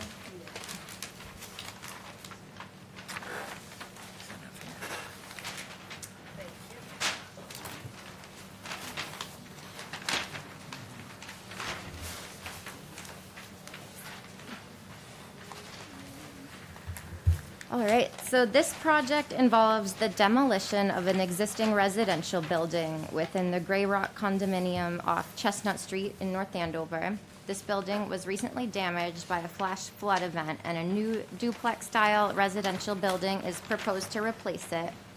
Maureen from North Environmental Services, and I walked the wetland line a few weeks ago and moved a few flags. So they needed a bit more time to revise the plan and get everything outside of the 50 again. At its closest, the existing building, which was built in the 1970s, is approximately 16.5 feet from the isolated vegetated wetland on the property. And the new building and driveway are proposed to meet all of the setback requirements and will be reconstructed outside of the 50-foot no-build zone. And the new building will be elevated compared to the existing building by about 18 inches. There is an existing 8-inch sewer main and sewer manhole rim at the back of the property just outside the 25-foot no disturb zone. A rain garden is proposed between the new driveway and the isolated wetland located just outside of the 50-foot no-build zone. It is composed of all native New England species, and there is a wooden post and rail fence proposed between the driveway and this rain garden. The proposed soil and construction material stockpile locations are shown just beyond the 100-foot buffer zone, and construction access for the initial demolition activities will be on the existing gravel driveway. After the demolition occurs, the gravel driveway will be reinforced with the addition of a 26 by 34-foot crushed stone area for additional easy access. And as construction progresses, the driveway will eventually be paved and extended into the outer regions of the 100-foot buffer zone. 12-inch diameter mulch socks is proposed between the limit of work and the isolated wetland for erosion control. And that about sums it up. The property owner and Maureen Harold from North Environmental are here today if you have any questions for them. Thank you. Jack, any questions? The limit of work looks like it's inside the 25-foot no disturb zone in one spot, toward the, I guess, eastward section of that rain garden. There's a 52-foot setback identified there. Is it possible to preserve the no disturb zone with, reduce the limit of work to outside the no disturb zone? Well, with the new placement of a wetland flag, the existing building is 16 feet from the wetland itself, so it'll have to be removed. So Yeah, work it's will have to dem- occur in that The area. only work is demolition of in that Yes, I area, right? believe. That's correct. There's an existing deck that's located within the 25-foot, and a portion of patio right off of the building. So certainly, we'll need the erosion controls there, but once that's removed, we can allow that area to naturalize. And I will add, this was built in the 70s and has been maintained as lawn in that area, and this wetland was not detected until this filing. Yeah, just noticed that. No, that's all I have for now. Sean? Well, thank you for getting everything outside of the buffer zones. I appreciate that. Sure thing. I wouldn't mind seeing a permanent barrier along that 25-foot where it goes down to the, where's north? I guess the south corner, Okay. and just have it, you know, whether it's a fence or a stone wall, just have it run along there. But other than that, things look good to me. Yeah, I'm sorry, did I say 50? Yeah, sorry, yeah, along the 25.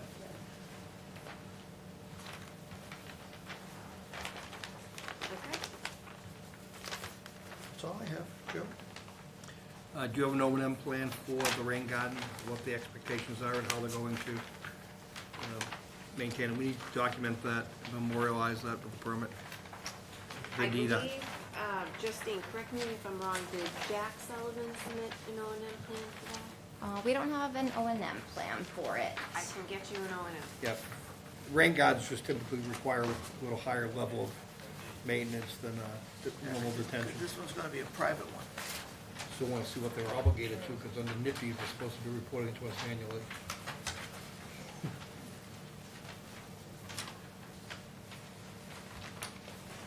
That's it. Everything else looks pretty darn good. So we're talking that corner that Jack talked about. The erosion control where it is allows the demolition to go forward. But once you get that demolished and stabilized, are you able to, and maybe you already answered the question, if you did, I apologize. Are you able to move that back along the 25 for when the actual construction of the new building starts? So basically have two lines of erosion control, the one that's there for demolition, and then readjust that once the demolition is complete. Well, you don't have to go in there after demo. We can make that adjustment once it's removed. And then I'm all set. Sure. I'm kind of curious, flash flood, I mean, where did it come from? I mean, That's a good question. I'm gonna defer that to Jerry. It was last summer, remember the Jamie's restaurant yeah, flooded? That was the same week, and this flooded just the same, it was what, it just 2 followed feet. down It the was- sewer easement, or? It came so fast, the water came so fast, that it had no place to go, and it was 2 feet up and above the first floor of the building. So that's what you've done, you've elevated the Yeah. first floor to protect it. Right, yeah, So that, God forbid it Right. were ever to happen again, you protect it. right. Okay, I'm all set, thank you. I'm all set, thank you. Now, the new building is gonna go in the same exact footprint? No, actually, the new building is about 1951 square feet smaller than the existing building. The existing building's a little tough to see because it's a light gray on the plan, but it's shifted, the new proposed dwelling is shifted a little bit to the north, further away from the wetland area, and smaller in size. Okay, Okay. Question, what is the material on the outside of the building? Is this asbestos? No, it's wood shingles. Okay, with clapboard. Yeah. Okay. Is there any asbestos in the building? Not that I went through the whole building, I didn't see any, but I have to do an asbestos inspection for demo, prior to demo. So we have to have that analyzed before we can get a demo permit. Okay. Would you send some documentation to Amy? It was if built there in the is or is 70s, not? so I don't, they didn't use asbestos in the 70s, so, and I didn't have any of the floor tiles that are similar, and there was no caulking on the windows that was asbestos, so from my visual inspection, I didn't see any asbestos on the pipes. Okay, bad stuff. Is this in a flood zone? I know that there was a flash flood, but it's not in a map flood zone? No. That's what Yeah. happened, that's how it happened. Backside of Sutton Hill. I'm just, yeah, that's curious. Mosquito Brook is nearby, and there's a flood zone that stems off of that, but not at this particular property. Okay. Because, I mean, I think elevating the building is definitely the right thing to do. I would just hate for it to be elevated to a certain elevation and then, 3 years down the road, FEMA's in the process of updating all their maps right now, and I'd hate to see it like mapped as a flood zone, so I don't know if you've. That's why we I mean, I know hired the it's a best hill, but- engineer and botanist to figure all that out for us. I can check the maps online, the draft maps. Yeah, Just a good idea. just curious. Sure. That's all. I'm concerned about the rain garden here. I'm showing, is it intended to fully infiltrate? And we just have emergency spillway?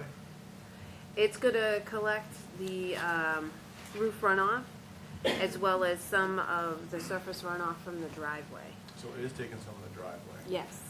The 1 foot to estimated seasonal high groundwater, we normally do 2 feet minimum there. Especially, and we require 44% pretreatment in this area for anything coming off. Roof drain's fine, but for anything coming off the driveway, we're typically going to require pretreatment for that.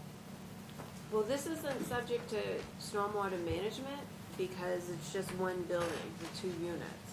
So I think the objective was we were trying to provide some sort of infiltration and treatment of the impervious area on site. And also, we're doing a crushed stone pad for trucking associated with demo that's going over top of soil that we're planning on infiltrating. That's, the handbook also tells us we're supposed to mark off infiltration areas and not allow any construction traffic to travel over it.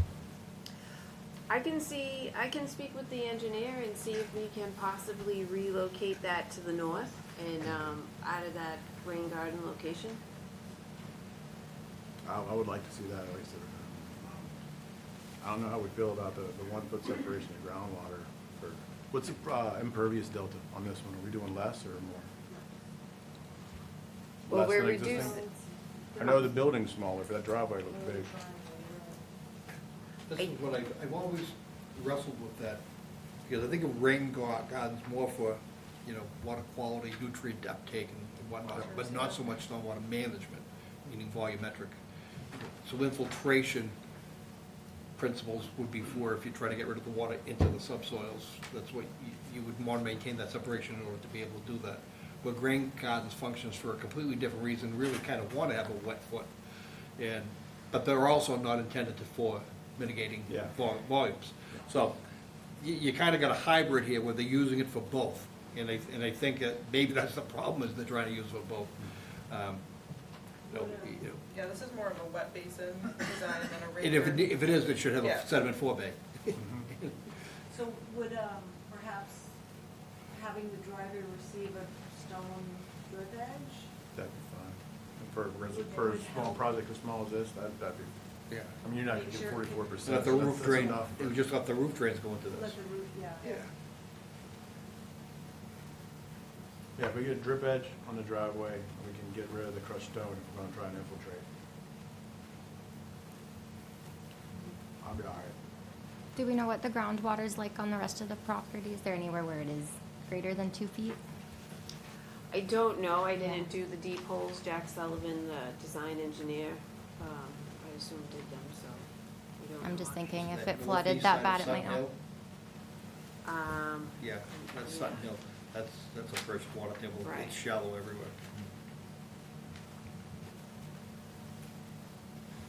We've dug too many holes in town. I never dug one.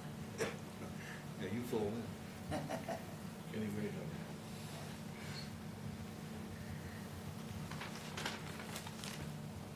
I just have a question.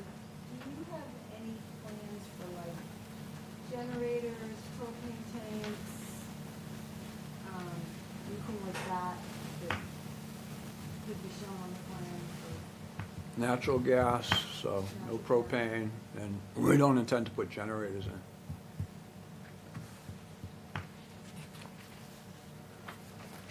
So your utilities,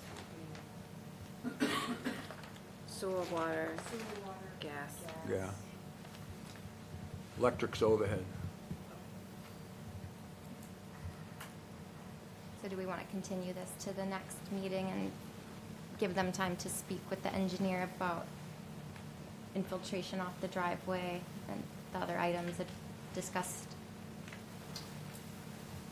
Yeah, I think it's fair. I'm not sure they need to appear as long as we get the documents in time. Okay. Yeah, but I think they understand what we're asking for, and if they want to have further discussion, they can come. We'll see what happens there. Okay, and then O&M for the So if rain that's the case, I'll move to garden. continue. so I don't know. Wait. We have butters? butters? I think I know we have a butters here, there's a lot of people sitting there. There's nothing else on the agenda. Would somebody like to get up first?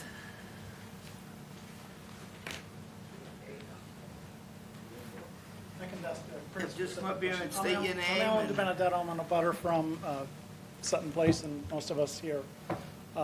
We've been struggling in the neighborhood with stormwater issues, and we're working with the DPW, so they've been working with us to try and, remediate what's been going on. Obviously, what happened in August, we were all pretty seriously impacted. Obviously, you were seriously, impacted in trying to remediate that.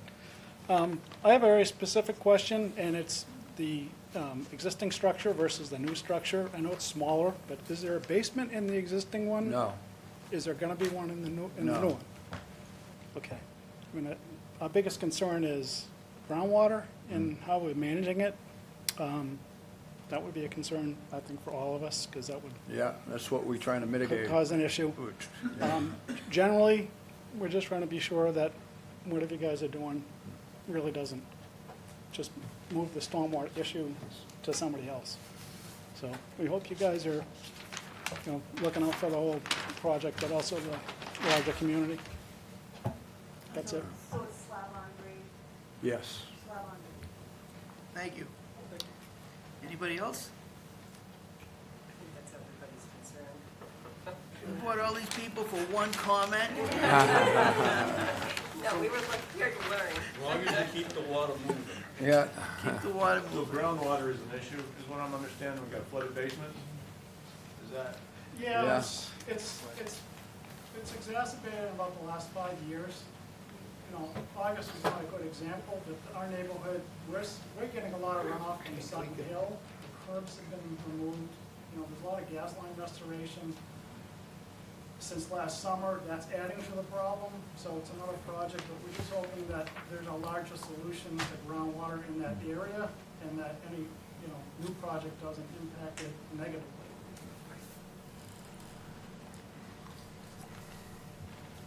Okay? Any more questions? So just, let's make sure we know what we're asking for. So we want an O&M for the rain garden. We would like. Permanent barrier along the Permanent- 25-foot. Yep. The asbestos report sent to Amy. Okay. Driveway stone drip edge. O&M plan, relocate the stone pad from the rain garden. Building into the rain garden's okay. Drip edge on the driveway. Yep, drip edge for the driveway. Yep. Check the draft FEMA maps. Yep, FEMA maps. We do some of the work after demolition. Yes, relocate erosion control. So if we do the drip trench instead, would the rain garden still be put in just beyond that? Yeah, well, we'll want to do something with the rooftop Right. runoff, so maybe he can size it down or Okay. something. I'll have Jack take a look at it. Okay, yep. I was just wondering if the driveway crushed stone pad didn't matter anymore if we were doing the drip edge instead, but we will keep the rain garden. When are you gonna do the test holes for the water table?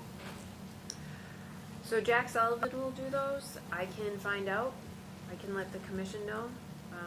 Yeah, I'm wondering if we should have a dewatering plan on this. Oh, yeah. We can add a dewatering detail in a location. That's not a problem. Okay, yeah, because, and I want it, you know, I want it installed, I don't want it on the side of the property. Right. When you decide, okay. All right, so we need to continue, correct? Yes. So moved. Second.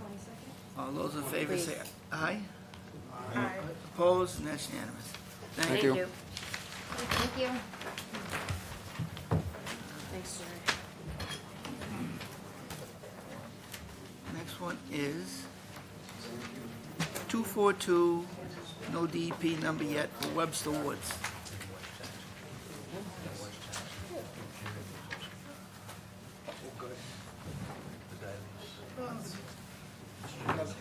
Just the way you want it.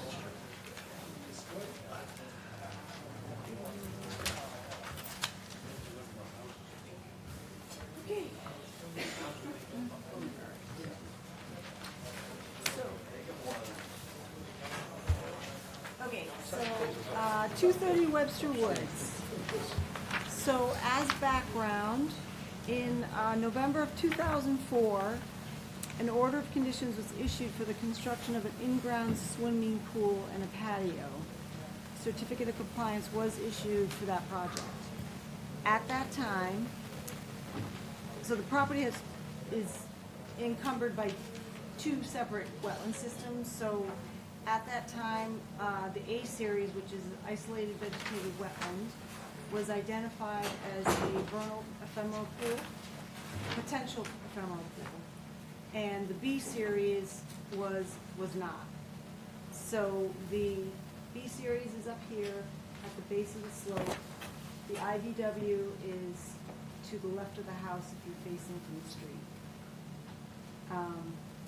So we have the existing in-ground pool, surrounding patio, walkway to the deck, a shed on this side. So at that time, the B series was not considered a vernal pool, and so the setbacks for that were all, properly complied with.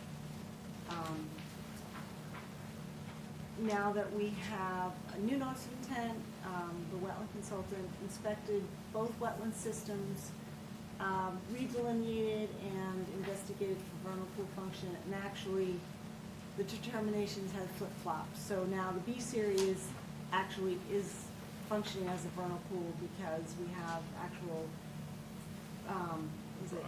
wood frog eggs in that one. The wetland A series is not functioning that way at all, and in fact is pretty devoid of any indicators. I visited the site this morning with Thor Akerly, and we walked the wetland line and inspected both systems, and A is pretty, it's just not living up to its previous determinations. So that's what we have for the wetlands. So this project involves removal and replacement of the existing concrete walkway and patio around the pool to a more pervious paver patio in the same footprint with a little expansion but away from the B-series wetland. The existing shed will be replaced in this, pretty much in the same footprint. The walkway to the deck will be replaced with a paver walkway as well.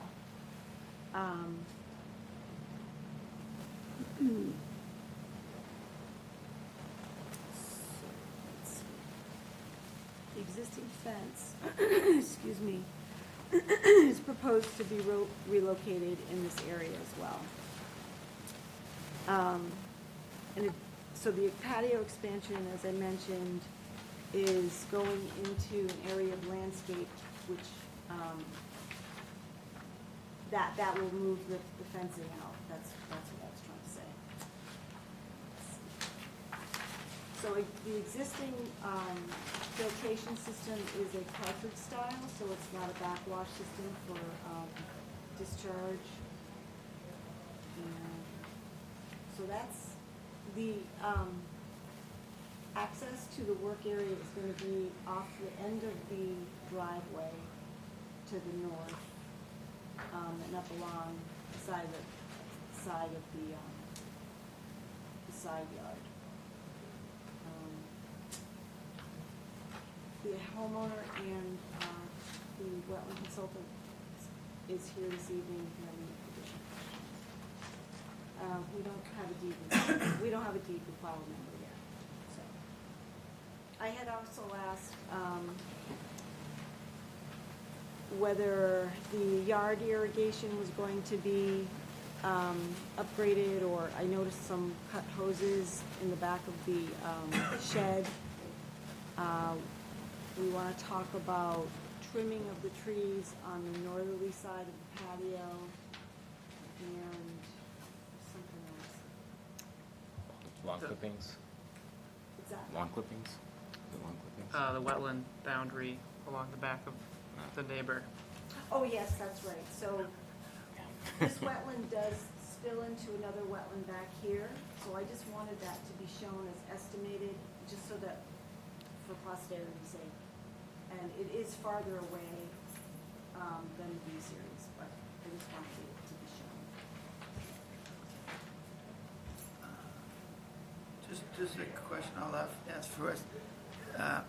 So the vernal pool impacts this project now, correct?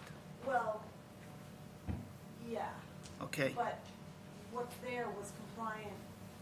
I understand that. What, that shaded area behind the pad on the, is that where the expansion was gonna go? No. No, that's just existing stone. What is that? Distinguished rock. Stone. It's crushed stone. Crushed stone? Okay, yeah. I'm sorry, yeah. Yeah. It's crushed stone. So there's no expansion, there's no expansion at all? No, not on that side. It's in-kind replacement of the patio only, and the stone's gonna stay. Do you have any outstanding questions before the next meeting, or you wait, or Jack? Anything red flag you quickly? I guess to back up, where's the erosion, is the erosion control shown on the plan? Yes. I'm not seeing it, It's along the B series side from the driveway, which is to the north of the house. Going right along. oh, okay, there it is. Yeah. Mulch sock, got it, okay. And so you're proposing to have the new patio be located partially inside the 75-foot no-build zone? So it's solely the replacement of existing Yes, I patio understand. that's within 140 square feet, that's within the 75-foot Yeah, no-build zone. understood. Correct. And it's going to be replaced, you're replacing concrete with pervious pavers? It's not, I said more permeable than concrete, which I certainly, wasn't trying to advertise that we were necessarily using permeable pavers, but they are more permeable than concrete, which we know that is true at least. Yeah, okay. I'd like to see no encroachment into the no-build zone, the 75-foot zone. And I don't think you'd lose much patio, but that's my opinion. That's all I have. Sean? I'm right in line with Jack. Looking at the diagram, though, the big egg-looking things where it says PVC electric box, what are those egg-looking things? Is that a retaining wall of some sort? Is that a stone wall depicted there? There's a stone, yeah. It's existing stone Yeah. on top of the slope. It's in the key legend, Okay. Yep. which is upper Is it like a level. 3 foot by 3 foot, or is it just a bunch of boulders up against one another? It's kind of stacked boulders, loosely packed against the slope, top of the slope, that they put in when they built the pool and patio. And where's the fence currently as far as it goes along the wetland line? It's like Right there, wow. inside the stone. Gotcha. It's, yep, it borders the patio almost exactly. Thanks, I don't have any other questions.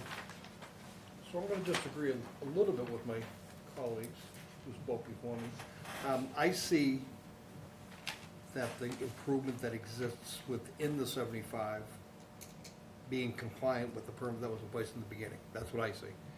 And if it weren't for the fact that you're coming in to do other stuff, we would simply say, leave it there.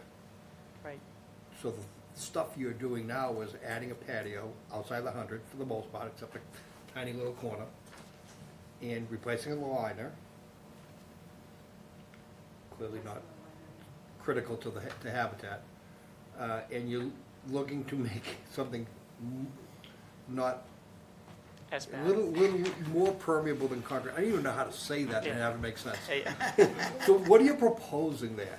Are you putting cobblestones in, or? No, it's just a paver patio. I Patios was with referring, cracks. I was just referring it to be more, like a paver patio bedded in sand is more permeable than concrete, is really all I was saying. You're basically looking to replace it in kind with, It's- not kind, replace it with something that's It's about the same slight- amount of permeability. slightly better. It's a little bit Is better. all I wanted Tell to say. guys on TV. All right, so, Yeah. but that aside, if the concrete patio was in compliance because it was previously approved and built accordingly, Correct. And then I don't have an issue with that. Even if it's a little bit better, it's a little bit better than what it was. What's that heavy, dark area just north of that concrete patio?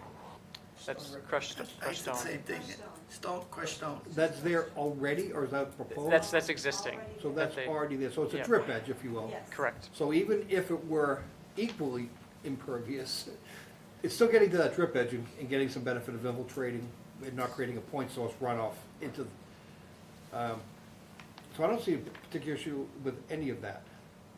I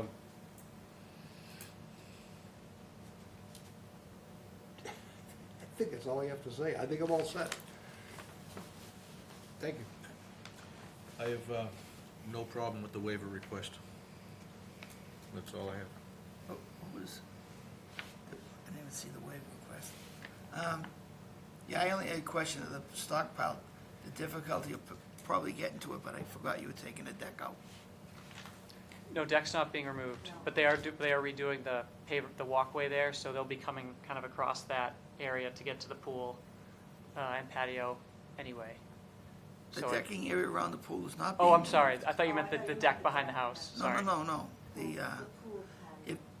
The, if the pool deck wasn't being removed, it would've been kinda tight, Correct. but now you're working your way out, I have no problem with that. No, I think it's approvable only because it's in kind. I just have one comment. I'd like to see some erosion control along the access from the driveway, just to protect that B-series wetland. Yep, we actually do have some along the top of the slope there. Thank you for pointing that Yep. out, I missed it. Right? To be clear, the only work that's happening within the 75 is really adding erosion control and your access pathway. Looks like it's gonna dip in there a little bit temporarily. You're correct. The access could potentially encroach onto the lawn within the 75 foot. And then it's just the patio replacement in kind. All right, well, let's just keep an eye on that area where the trucks are going in and out and make sure we're not getting anything past the silt fence line, and I think we're good. So I can save face with my colleagues that I disagree with. If you're going through the extent of replacing the concrete with a somewhat less impervious paver, have you considered something a little more permeable? And what's preventing you? Is it the substrate? Is it creating the, that 18-inch envelope beneath it in order to collect the water? Is that what it is? I'll let Mark answer that one. I mean, I went with, I'm not an expert in any of this, so I went with the pattern that I liked when, I was talking to the contractor, to be totally honest with you. So, it's like a Teco block paver style, so Yeah, I don't know how permeable that is. It's pretty impervious. Is it But- pretty impervious? But I mean, Yeah. it is concrete there now, but yeah, it's Yeah. pretty, it's impervious. Yeah, and they're probably gonna fill it with polymeric sand anyway, so the whole darn Yeah. thing, the whole darn thing is impervious. Yeah. It's I mean, pretty, we can call it's it that. pretty concrete. Yeah, yeah. It's pretty concrete, right, right. So that's what we'll call it from now on, pretty concrete. All right, so we gotta continue. All right, the next meeting, what's that? I don't think there's any abutters. No, I think they were all here for the, Yeah.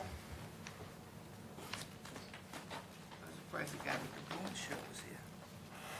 All right, so we didn't Just ask let you for know. any additional information or plan changes, right? I didn't hear that, right? Okay. So we can, we have the, an interim as-built plan from 2004 that shows the wetland boundary. I had already aligned it with our drawing, and if that's okay with the commission, that could serve as the remaining portion of the wetland line. It's further away than what you're seeing there, so it shouldn't be critical. It's also well off the property. It would be preferable to do that for a number of reasons, but the commission's Other than waiting for DEP number, we're Yeah. not something with any matching ones at all. Yeah, other than the, adding that other wetland to the plan, So, and you weren't gonna do anything with the irrigation, right? No, I'm not touching that, yeah. I mean, it's non-functional right now, and when I do, then I'm gonna give Thor a call, and we'll do plans for it, but that's outside of the scope of this. Okay, Yeah. so it's down the road. Yeah. Okay. all right, do we have a motion? So move. Second. 22nd. All those in favor say aye. Opposed, and that's unanimous. Thank you. Okay, thank Great, you. Thanks. Thanks, Amy. Thanks. Enforcement orders. 242-1884, we'll just leave it as it is for now. Amy? Yeah, 49 Court Court was Street. continued to May 22nd. So we'll just leave it as it is? Yep. Yeah. Okay. Next one is 416 Abbott Street, leave the same thing? Yes? Yeah, continue to May 2nd. 340 Forest Street, 340, pardon me? he offered to just take everything out, right? Yeah, he's taking Quote, unquote. everything out, and he's just putting some wetland seed mix on the areas that he disposed. So, In order for him to do that, what sort of permission does he need to get through us through the enforcement action?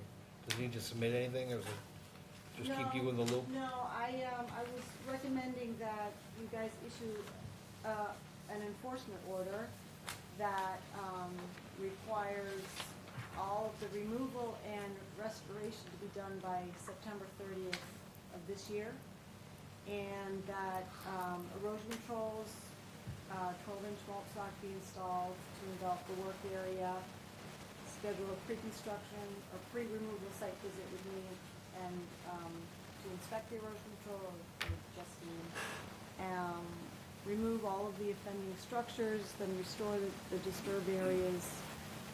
And I think we can do a wildlife seed mix, because nothing went into the 25, so, we can They ended up be a being little like more, 29 feet. less onerous with the planting in the 50. And then some wetland markers up to 25. And then site inspection once everything's completed, and then approval of erosion control removal. Do we have to issue an enforcement order, or can we do it by the letter? We have an enforcement order in place.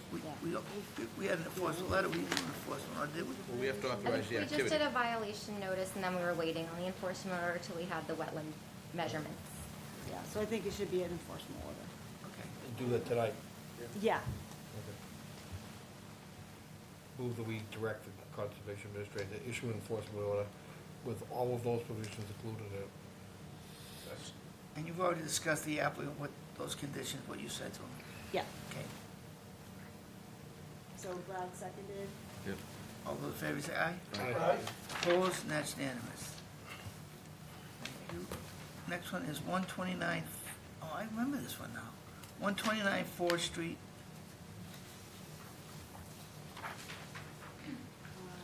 I remember this one now.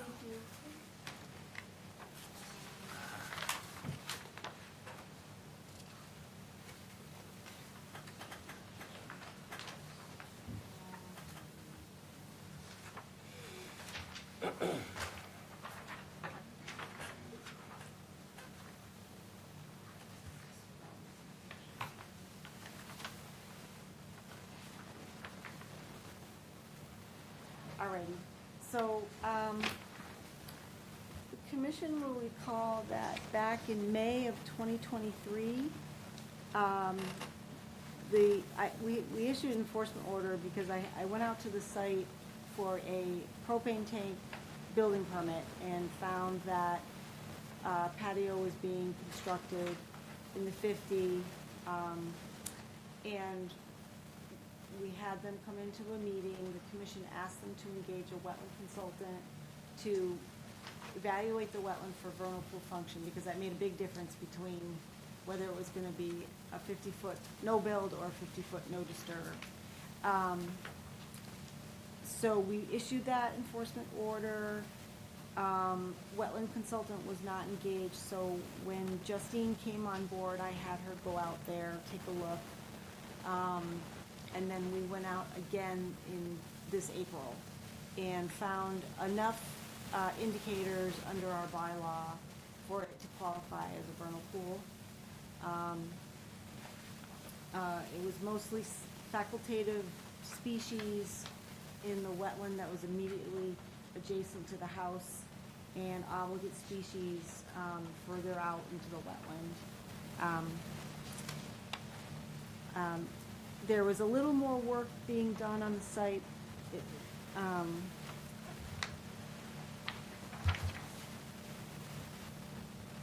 not sure what that purpose of that was, but that's wrapping around the house. And I think the landscape wall, it's not a retaining wall, but it's sort of a freestanding wall that kind of supported, I don't know, the grill or something like that, was kind of further finished. But, so we just wanted to make sure this didn't fall off the radar, and kind of get everyone back together on the same page and figure out how to move forward with this. But based on our findings, you know, although it's not obligate species out there, there are enough facultative that, under the bylaw, it's a vernal pool. So we have the 50-foot no-build zone, and I think the closest that the patio comes, where is what, like 26 feet. Yeah. So the homeowners are here this evening, so if you have questions for them or. Jack?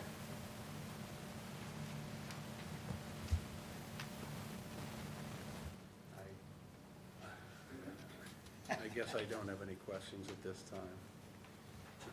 Can I just clarify a couple things?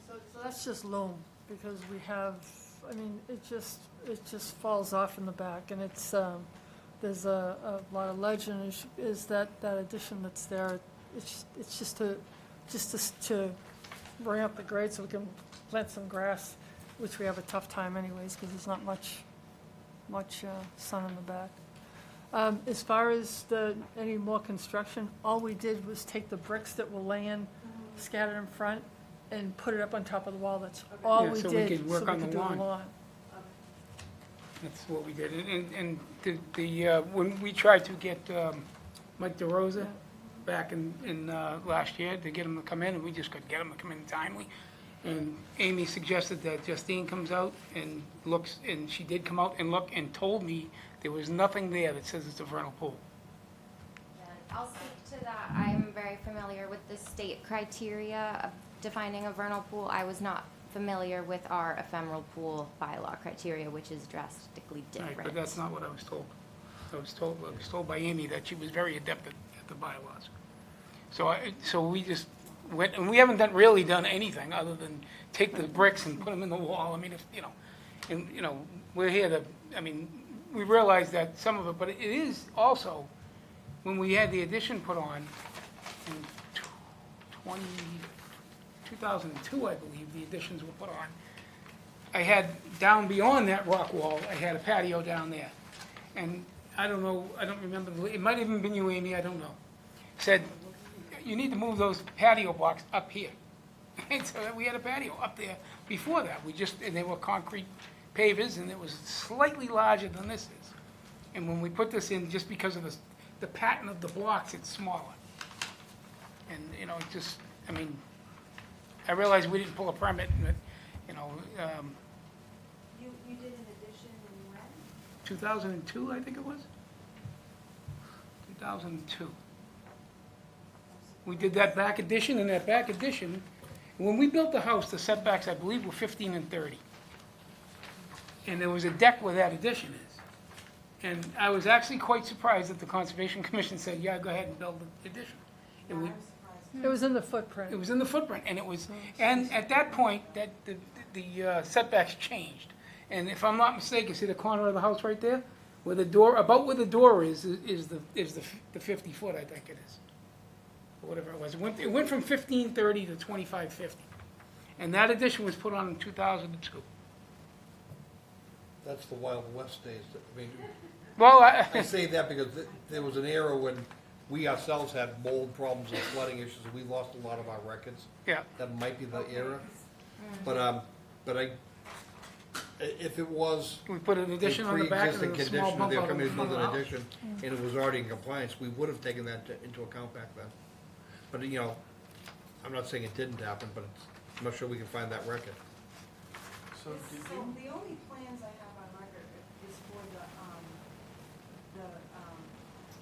septic system. But, No, the septic system, that's, that's wicked old, 1993 or before. 92 is when we moved into the house. Yeah. So that was, that So actually. I don't have the addition files. Yeah, I don't know why, because the wetlands tags that are on the trees now, Hancock Engineering did that when we put the additions on. They went out and did all the stuff then.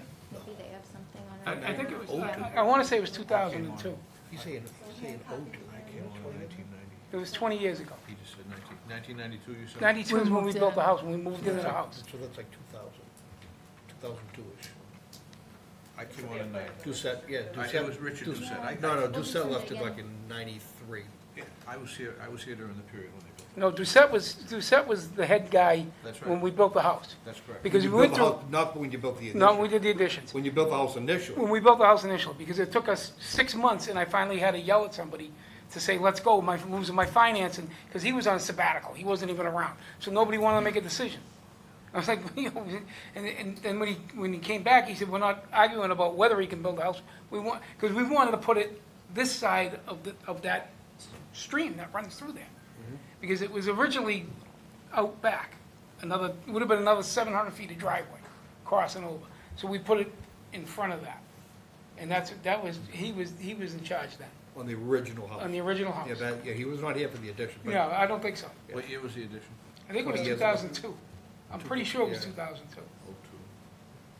so about the violation, I think it was discovered back in May of '23. Right. Probably June. And did you receive a letter from the Conservation Commission? Yeah, we were here at the We were meeting here. and everything. Yeah, we were here. We came. We came to the meeting. We want to get this thing right. I mean, I just, Okay. That's when.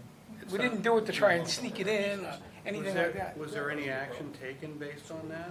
Yeah, we were gonna, we're trying to get an engineer to come on site and give an assessment if there was a vernal pool there, and we called at Mike least DeRosa 3. was the guy. Well, we called more than Yeah, that, but we couldn't get a return he's the call. guy that we We could talked get to out Amy. and- Amy, I think you kind of assisted in trying to get somebody to call us Right. back.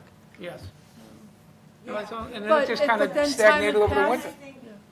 And then, well, I mean, it's he said, she said, because I talked to DeRosa and he said, well, they're not getting back to us, they're not engaging us, so we can't really go and talk. So, whatever, it just didn't happen. So Justine, literally, it was her first week here when I said, go out and look, and I failed to tell her that we had very different criteria. But basically, we went out in April and found basically the same criteria that she found. And, you know, obviously the obligates were further to the wetland. So anyway. So what do we want them to do? What I'm hearing is some time's gone by, we've got it back on focus now. Yes. That nobody's done anything out of the ordinary. I'm hearing some willingness to cooperate, and likely it's gonna be the case as we move forward. I just say we, be more clear on a timetable and getting this thing moving along. Difficulty hiring a surveyor, hiring an engineer, hiring a wetland, whoever it is. I just suggest that maybe before the meeting's over, you talk to some people who might be in the room and see if they have some ideas. I already have. And I think you might be off and running, but I think the timetable is something we want to start focusing on, just to get that thing. However, I'm always. Before we send them down, spending money on this, that, and the other thing, we have a patio that's in the 50-foot no disturb zone to a vernal pool, which is really a non-starter. Right. Right, so. Was there one there? I think No idea. we do some forensic work between now and the next meeting to understand what did that yard look like beforehand. Maybe there was something that was there that was grandfather and they simply. Maybe there was a previous disturbance of some kind. Let's get to that point. Because you're right, if there was nothing there, if it was just backyard and there's now a physical improvement and there's a structure within, the answer is take it out. But we're not there yet, but let's spend 2 weeks and get ourselves closer to getting that answer. Okay. We waited a year. No, I get it, I just don't, I don't want them to spend money unnecessarily. No, I And mean. the answer's gonna be no anyway. Right, so. I agree You with know that. what I mean? I do, and I agree with it. Well, there's no guarantee it's gonna be no. Yeah, well, that's. Or yes. And you guys know in your own heart what you did and what you didn't do. And Yeah. if you think what our forensic report's gonna show there was nothing there, you might be thinking a little differently when you go home and No, I mean, try to get no. some sleep tonight. It's, The thing of it is that you want to get this cleaned up, because if by chance you want to sell your house, well, we are gonna sell in a couple well, of then years, so you that's. would be the able plan, to with you an know? outstanding order. Yeah, right. The title company would be all Yeah, over you. that's one of the reasons, but, the other reason is, So, I mean, and there's a riprap wall all the way around that area that was put in, I was told to put it in when we built the house from the Conservation Commission. So that has always been there. We didn't disturb it, and we've always looked at it like, let's not go beyond the wall, because the wall is there for a reason, and we never went beyond the wall, anywhere close to the wall, really. all right, so your plan is for you to get a wetland scientist, Okay, all right? but what Amy's saying, and I kind of And agree you're with gonna do that. some forensic research on the deck. How old is the deck? 2002. The deck was Oh, when we built the house. Yeah. You talk about the deck on the back of the house? No. When we put the addition on, we replaced the deck. You're talking the patio. Oh, Was there any patio. kind of patio there where they're doing a new patio now? That's what I'm hearing, that you Right. guys want to figure Correct. out. Yeah. Right. Right, the addition is water Yep. under the bridge. Yep. If we lost the file, we lost the file, but. I can so- tell you where we lost the file too. but it's- Yeah. All right, so Go up the back. On one, put right the down by brake, McDonald's. I guess, put the brakes on hiring anyone right now. Let's do some forensics. Was there anything there? It may be really hard to see because it's pretty Pretty wooded. wooded, so I don't know. Tie goes to the runner. Oh, wait, the runner? Who's running? So, and it, I guess, and if there really wasn't, then So I just think we should dispense with all of the wetland delineation and the plans and just say, I think the best counsel I can give is that, you folks know what you've done to the backyard, what you didn't do, and Right. we're eventually gonna figure it out, so Right. just, if it wasn't there, just think along those lines, and if it was there, you come up with a cogent discussion with us of why it should stay. Okay. Do you need a formal enforcement order in that regard, or is it Not yet? good? We have one, right? well, no, we have a violation. Violation. Oh, no, we have an enforcement. You do, yeah. Yeah, But we now do. it's changing, right? I mean, what you're asking them to do is what you, Yeah, changing a little bit. Well, maybe just table it. okay, Yeah, table Table it, Continue? and let's do some forensics. Yeah, we'll Okay. table, continue a table, yeah. I move to continue and table, so we can do some Second. forensics. Oh, yeah. I know we keep You have a sending motion and a letters. second to continue a table. All those in favor, say aye. Aye, opposed, and that's unanimous. Okay, Siri wants to slow. next Okay. one is two, oh, we gotta wait till he's It looks like Bridges. Yeah, Next. yeah. We're just gonna let these people finish up. Oh, boy. So Maureen What do can you come got? back. What do you got for inter? 3-1 losing. No, Yeah, What? that's what I heard. what period? Into two. Jeez. You say we're losing? We got 20 minutes off. Yeah, Damn. Not if we can't get out of here. we're not starting until we leave. Sean put a call in. Call the Conservation Commission, time out. I'll put a, I'll send a text. Yeah, that makes sense. I do, I agree. Just move this thing along, I'll text out. Try, my friend. Thanks for coming. All right, next one. 242, 1273, 113 Bridges Lane.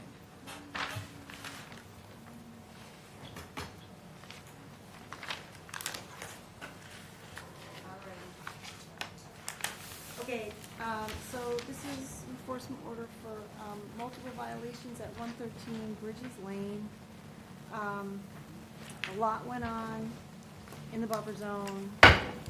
Since that time of issuing the enforcement order, staff observed spotted salamanders heading for the A-series wetland in the back, and clear and resounding wood frog chorusing in that wetland.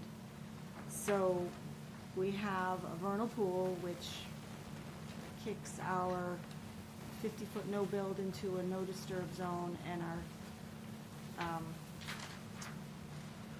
and a 75-foot no-build zone. So we have a restoration plan before us. And I'll let Maureen go through it, but the one comment that staff has is that we think now that we're dealing with a vernal pool, that we'll need a little bit more robust microhabitat and microtopography to kind of repopulate that area to give it some habitat features.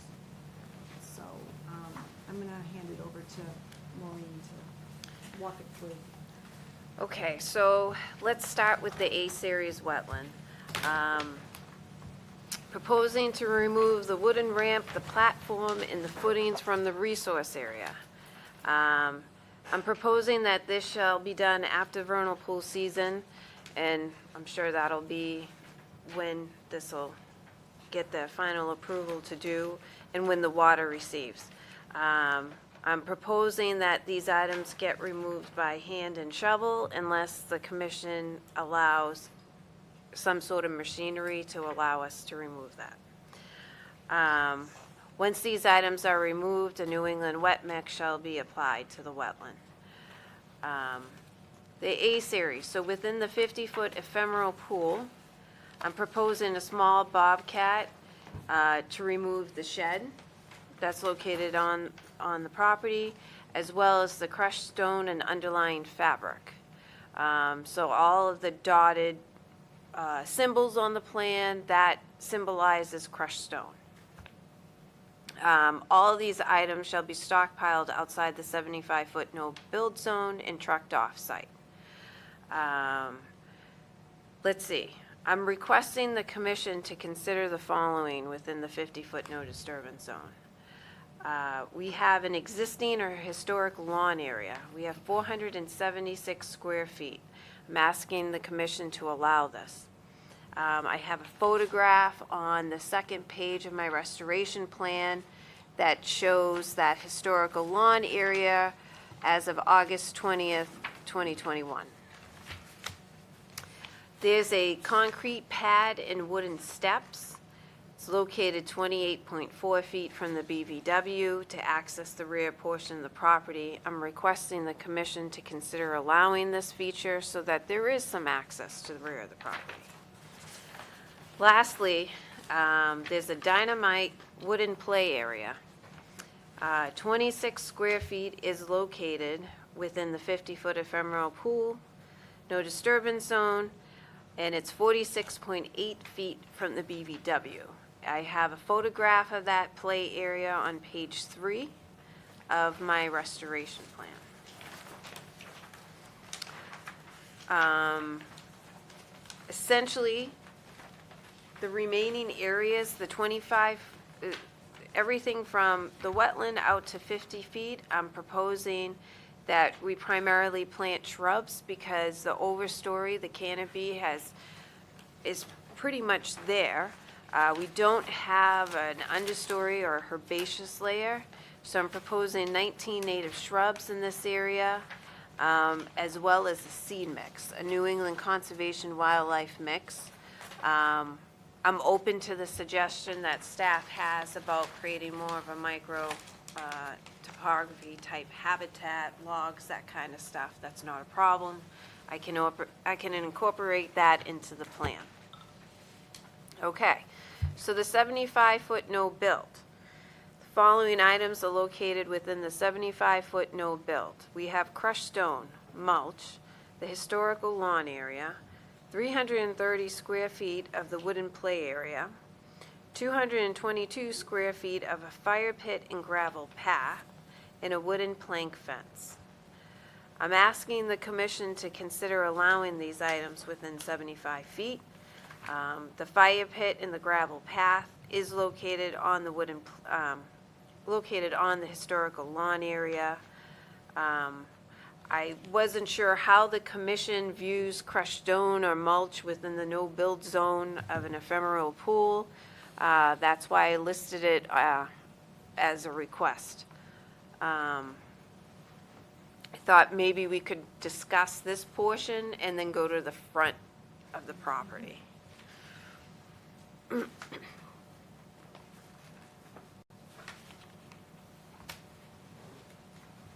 the fire pit powered with propane or natural gas or anything like that, or is it just wood?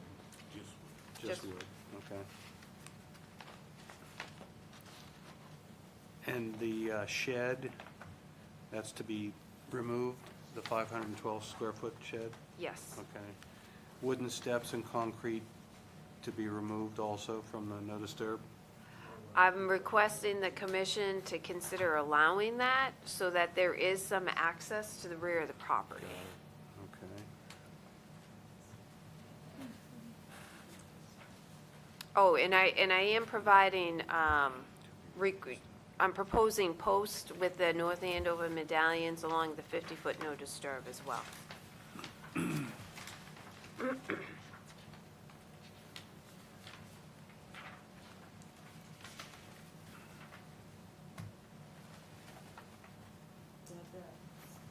The shed was over the property line too. That's not a shed, it's temporary garage. Yeah, temporary garage. Yeah, it's not a shed. Walls of the view shed there, and the tree fall in the shed and throw the shed away. And that's shown in one of the other pictures. Yes. But it was much smaller, and page Yeah. 2 shows the original that's shed correct. in approximately that location. Well, you could relocate those wooden steps to outside the 50-foot and inside the 75-foot. That's an option. The wooden play area, it is nice. It's a little bit of a structure, it's barely encroaching.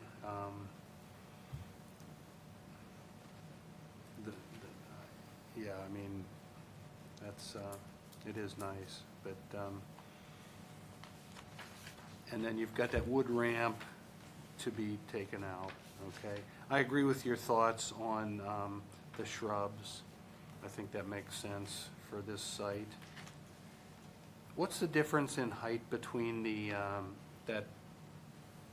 area within the no-build zone where the fire pit is, that white area and the dotted area? How many feet is that? 4 feet or? Well, how many feet from like where the platform is right before the steps going down? It's a couple of feet. Is the I would slope say there? 3 feet. Is there a picture? Oh, I there's think there's a picture right here. Yes, there's a picture on page 2 I got it, yeah. of the wooden steps.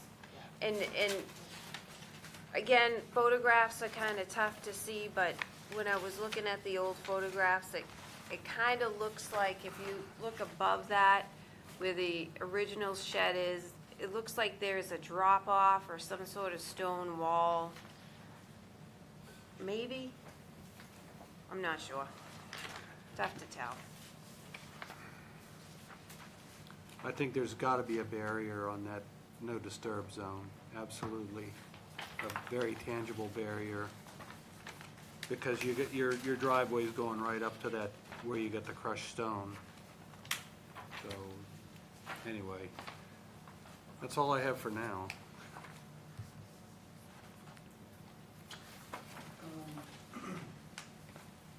I mean, I think we should look at this, what we would allow if this had come in front of us before it was built out. And I don't think we would allow most of the things that you're asking to keep.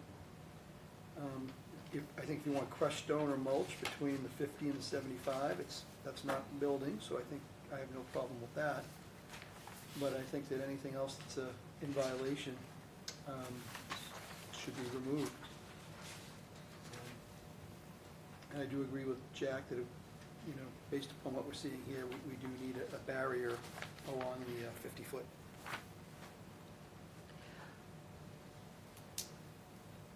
Regarding the historical lawn area, is you're feeling that may be allowed to stay? If it's shown as, if it's shown as historical. Okay. But historical's not 2021. I mean, historical's like, that's been being used since, much longer than that. Since they got the original. Right. Original compliance. So I can try and get photographs, aerials. It's tough when it was wooded at the time. I can see if I can produce some photographs, aerials for Yeah, that. I'll consider them, but I do look at it's the applicant's burden to show that it's, Okay. was being used back then. Yeah, I was kind of going through the drawings as Maureen was talking and making my notes as well. I think there's an argument to be made about understanding what was historical along, from a real perspective. I think it almost goes back to if we do have, the as-built at the time they got the certificate of compliance, if this was even subject to something. Bridges was one of the earlier roads out there, right? Bridges was 1990, Late 80s? 79, 80, 81, Oh, yeah, 82. so it may be, so it may not even have been discussed back then. Everybody that built those houses is gone. Yeah. So, Yeah, they are. so I was wrestling with the whole historic law by looking at the crushed stone, even though I think between the 50 and the 75, if the stone is there, it probably is allowed. I wouldn't argue with that. But all the other stone, which you said was gonna come out, is fine. I recognize that the 50-foot no disturb zone, we would typically want a physical barrier, typically. So to allow the stairs to remain is just ridiculous. There's no way we would ever do it. So that, the stairs are off the request. As wonderful as the play area is, and the kids must love it, hate to say it, it's gotta come out. That maybe it goes up in that area where you can, between, just north of the no, just up the crust stone up here. But it can't stay down in there. I'm more fixating on now within the 50-foot no disturb zone, because what that really is doing is creating the buffer zone to an ephemeral pool, which really speaks to habitat. And I think that's where you use a phrase like microhabitat. not sure what that means, but I think we have an opportunity that if we look at that corner just east of the ephemeral pool, the A series, and if we look at the floor, forest floor that exists there that hasn't been disturbed, I think if you simply try to mimic that as you come up into this crushed stone area, that's the restoration we're looking for. It's what they're using to migrate across and use as habitat while they making use of the vernal pool. So yes, this, looking up in that area, what does that look like? And I think you want to mimic that in the area where the stone comes out. That's layman's terms. What maybe you're saying is Yeah, microhabitat. but you're right. I mean, you know, we're talking about habitat features like logs and rocks and maybe not just a flat. So that left me with the final item that I saw as a feature that's worth for me digesting a little further, and that's the fire pit. It's in what's likely the previous backyard lawn area. Yes, I agree with that. I mean, I don't really see any harm it staying there. We're gonna give them someplace to recreate and enjoy the backyard. And I think if we hold firm with the other things, that's something I could probably relax and let that fire pit stay there. I found, I'm sorry to interrupt you, I found aerial photographs in my folder, and I have them back to 2008. So that's almost 20 years ago. And I will add, we have a plot plan from this property from 2005 for a septic, and I'm not sure if it shows the tree line.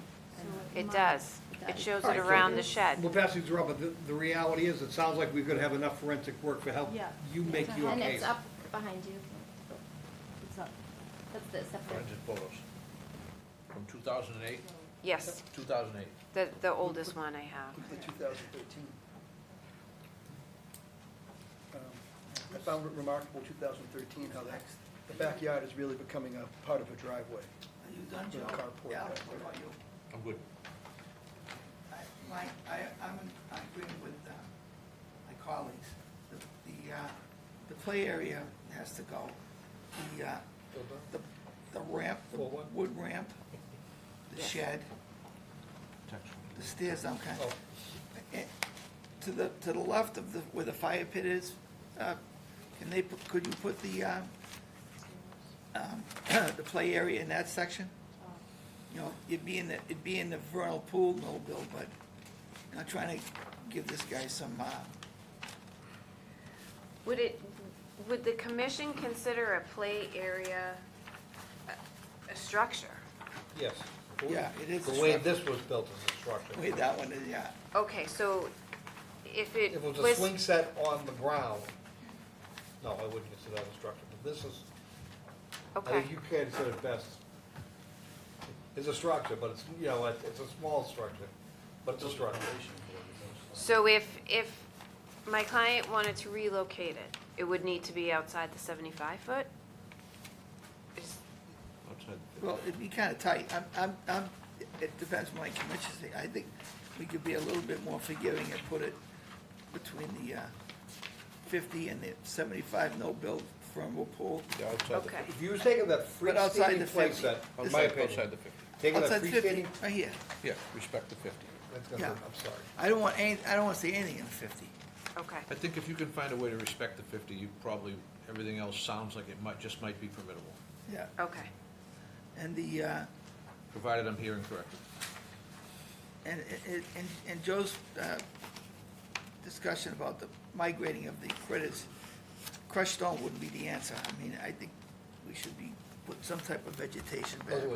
I think nobody's arguing that. We're gonna mimic the adjacent area that is natural. Okay, so we'd ask to go right to the 50. What is this half moon here? Is that concrete or is that just a concrete pad? Where the fire pit is, what is that? The top of the half moon, the pit, It's gravel around the fire pit. Gravel around the fire pit? Yeah, the speckled symbol, yeah. But what's outside of the speckles symbol that's in all white? That area right Grass. there. Grass. Oh, where the concrete stairs are, is that grass there? Yes, Okay, so that's grass. right at the edge. The white part's the Grass is lawn. grass here. It's all grass. Right. That's what I'm saying, just Just one respect the question. 50. To make, So I would like- to make everything easy, I will move everything. I move the fire pitch, I move the playground, I move the garage, I move whatever you guys want. I gotta get resolved. No, I what- can't, Your arm. I gotta get resolved. So I will remove everything. Maureen can explain everything. I will move everything. No, I will remove everything. The fire pitch, the playground, I move everything right away. We're trying to help you. No, I don't want to help with that. I want to get it resolved because it's getting very confused. I I think- did wrong, but I want to get it resolved right away. So I think- remove everything. We'll help you. We'll help you. Okay, Like please. y'all said, Maureen, if you get everything out of the 50, Yes, I think you'll be, relatively in good shape. okay. But see what the rest of the commission. Yeah, I'm in agreement with I don't have anything to add. I'm in agreement with what everybody has said. Okay.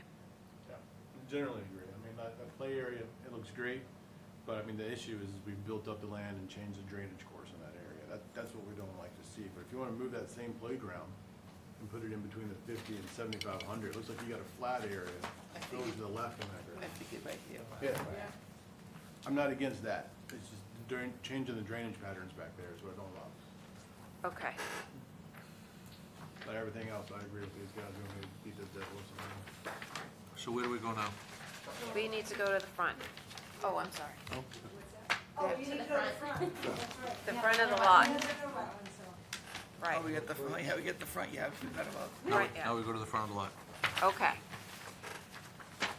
So, the front lot. There is mulch along the slope from the B series, okay? There's a gravel path located within the 25-foot no disturb. So we're proposing to raise the gravel path. I was proposing to remove the majority of the mulch except for the driveway side because it's fairly steep there. And I feel like it's stabilizing that slope. So I was going to ask if we could keep the mulch there for stabilization purposes. Obviously, do a number of native plants in this area. There's an existing post and rail fence that was installed, I believe, in 2023, Amy. It's got North Andover medallions on it. And He did that a while ago with Taylor. When he did alterations to the front wetland, we tried to work offline in consultation with the chair to try to, mitigate that. So that's why we had the medallions on the fence, but then things got out of control. But anyway, go ahead, I'm sorry. I didn't mean to interrupt. No, that's okay. Again, planting a number, I'm proposing 2 tree species, 8 shrubs in this area.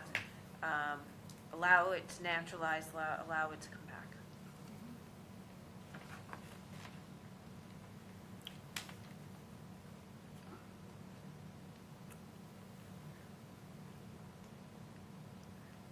Jack, any? Yeah, well, I would just ask, is there agreement that the steeper slope would be more stable with bark mulch as opposed to vegetation? Because typically, we would want vegetation to stabilize a slope like that. Bark mulch is not a stabilizer. Doesn't do anything. So I would challenge that assumption. I mean, obviously the gravel path, agree with that. It's a little odd that the part of the driveway is within the 25-foot no disturb. So this is quite the site, not any fault of the current owner. But anyway, I think the trees are a good idea. The shrubs, I have no issue with that. I just think that stabilization would be better served if it was vegetated. So we probably want to do like a seed Is- mix with is it erosion pra- control blankets. Is it then practical? probably I mean, yeah, I think it would be, right? Blanketing would be, Jute matting I or mean, if the something. commission really wants vegetation, that's, I mean, I can certainly add a few more shrubs over there. If the commission wants to have the mulch removed, we can remove it. I mean, isn't usually a grassy hillside a good You just stable have to get the place? grass growing. And it hasn't stopped raining for 2 years. So that's my concern. That's why too many water there right now. I know, right? I know. Okay, I'll pass it down the line. I don't have anything more to add. Yeah, I think the mulch on that steep slope is just simply not the right application as far as stability is concerned. So I think that we gotta do a better job on that. I too am looking at the pavers to the left of the driveway as we're looking at the plan. In seeing that the driveway itself is a physical separation barrier, if you will, from that work. But what I'm not seeing, and maybe the scope didn't include it, are there any other wetlands further to the left here? There aren't any. No, So, this so if I were to simply say there's nothing on that side, and the pavers are in fact separated by the driveway, and if I can wrap my arms around and say, yeah, it shouldn't have been done, but they've done it, I guess it's the other side of the driveway. If they came in and asked for the permission of that, we probably would have granted it, having addressed some sort of, maybe some BMP for stormwater, for the additional, runoff that might come from that. So I think they need to probably look at, if they want to leave those pavers there, probably come up with some sort of understanding of how it is they're going to, let that water, control that water and where it goes. And everything else is pretty straightforward. There is no habitat up front here at all, correct? This is strictly an isolated? yeah, it's, Yeah. well, actually, no, it's not isolated. It is a BBW because it's. Oh, it connects. Drains through a head wall. Yes, 2 years they stay. It connects across Right. the street, yeah. May I address the driveway pavers? So in the paperwork that Amy sent over, and correct me if I'm wrong, Amy, but in February of 2023, I believe the pavers was looked at. And it was determined that they were allowed to remain in place on the upland side of the existing driveway. And that was. So maybe it's already something you've already addressed. Yeah, Pretty much that was that reaching the initial same trying to conclusion work I just did. offline In consultation with the chair. Okay. I mean, you guys reached the same conclusion I just Yeah. came up with, so that's Yeah. okay. Okay. We don't disagree. As far as the erosion, Joe, with the other side of the wall, they have 6-inch wrap slope, 6-inch slope, is that grade slope? Looks like they have stone on the other side of the wall, the other side of the driveway, the retaining wall, and it grades that way, so. Oh, no, I'm not worried about that, I'm satisfied with what I've seen, I'm not even looking over there anymore. But there's no water going down the driveway, is what I'm trying to say, Okay, so. yep. I just think, like you say, mulch is not a good water retainer. It'll slow it down for a little while. I think you grass it. How many square feet is it? The whole area? Is it that whole area mulch, that big circle? Yes, for the most part. I don't have the square footage on here. I had it for most of it. Amy, do you have pictures of this part? Yeah. You're proposing to remove the mulch from the right side of that circle Yes. and asking to keep it on the left side to stabilize the slope. I mean, when I was out there in the rain, and I thought it was doing a good job. It wasn't falling into the wetland or anything, but we can remove it. As you heard from my client, he wants to move on, so. It's a lot of mulch. What's that? I got a picture of So that's the standing from the street and looking towards the house. towards the house. So what's the option? You either leave it mulch, or what do you do, make it lawn? I was just gonna leave it mulch and Yeah. throw a tree or two or a plant or two and just let it come back naturally. And what's happening with the pathway? It's gone. It's gone, so yeah. No objection. All set. Leave it. From what I can see from the picture, I'd leave it the way it is too. Leave it. Just leave Where's it. the head wall? It's up Oh, the head closer. wall is, See where the rocks are at the bottom Toward the right-hand street. corner? It's around there, I think. Just leave it and don't add to it. it's like right here. Just let nature take its course, Yeah, I think. yeah. That's what I thought Does too. anybody look to see if we have mulch migrating to the other side of the Oh, culvert? I think the culvert actually- outlets, So I'm saying, where's the head I wall? have not. mean, I if think that's it a- goes if that's a into stormwater another feature, it doesn't property belong across in the there. street, and outlets behind them into Mosquito Brook, so we've not been able to access the outlet. It's not a stormwater feature because I had looked at the subdivision plans and that was a wetland. And I think there was a connecting stream from out back Yeah, weird. originally Yeah, that cross, disappeared.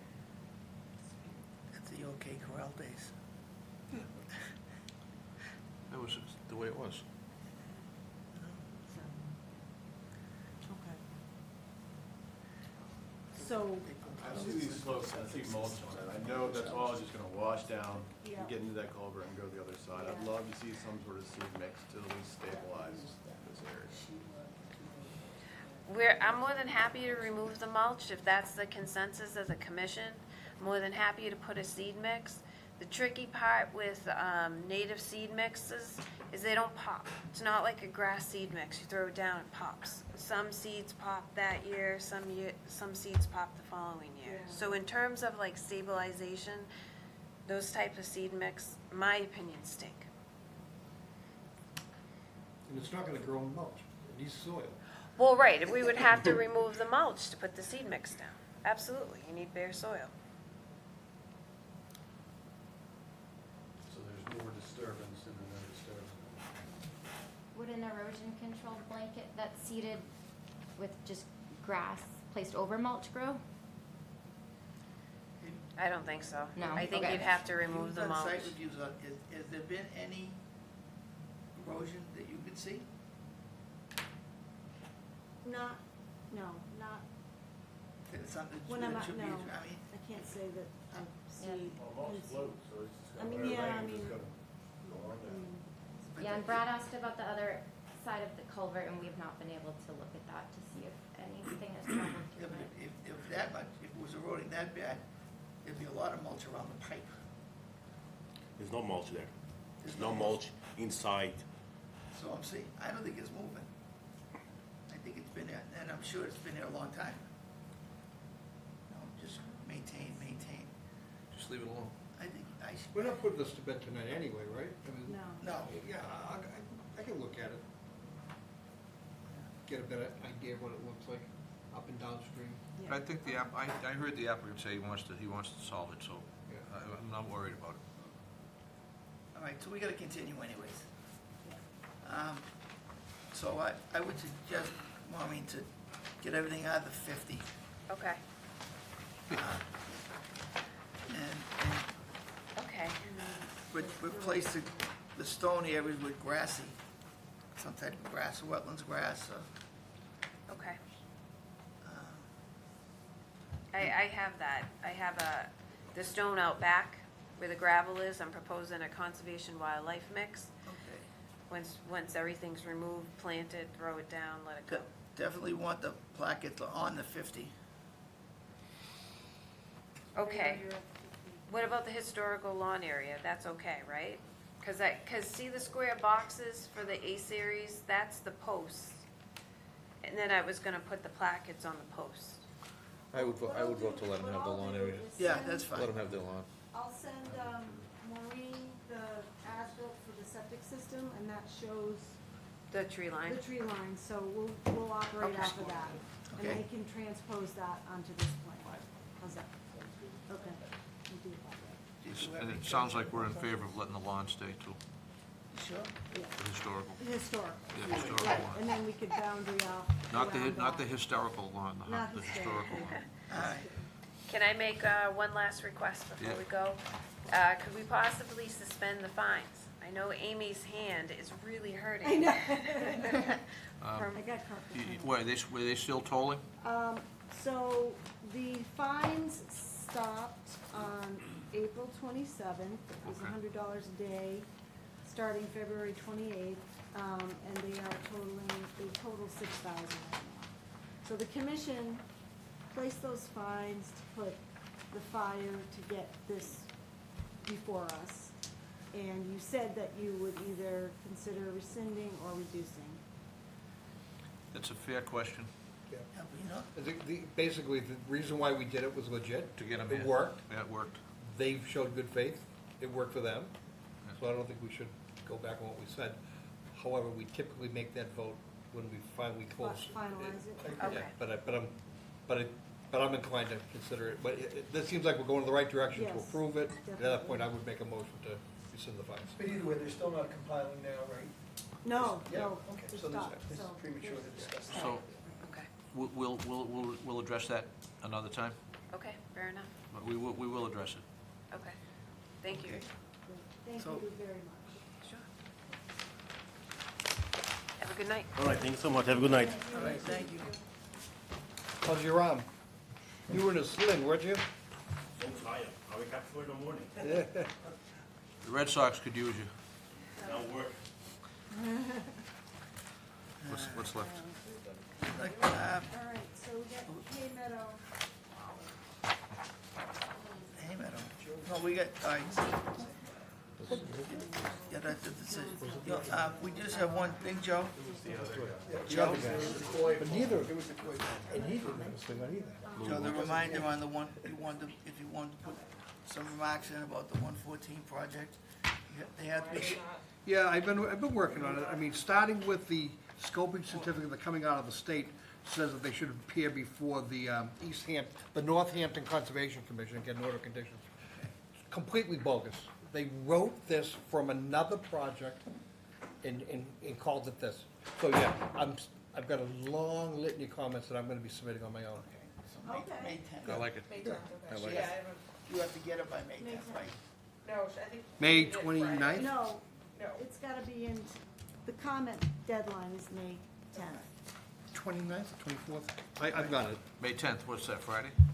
No, it's further out. Is it further out? I think it's further out. It's 2 more days. Scoping certificate. All right, you sent out a, Yeah. All right. Well, everybody knows about it. You want get some remarks to Andy by May 10th. All right, Yeah, next. the project will require an order of conditions from the East Hampton Conservation Commission, including a superseding order to the appeal that they filed with DEP. Complete junk. It's not even our order. Yes, yes. I didn't want to say that till I was certain that Jennifer didn't write it. She didn't. They're due May 10th. All right. All set, Joe? May 10th, Friday. All right, we have a decision. 242-1888. It's due the It's a 10th. very good decision, Mr. Chairman. All right. For 50 Hay Meadow. It's May 10th, Joe. Okay, I got you. Okay. Motion to move it to May 20th. I wish we had that power.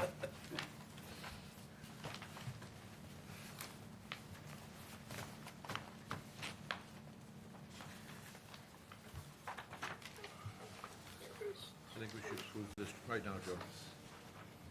So, is it the bond at 2,500?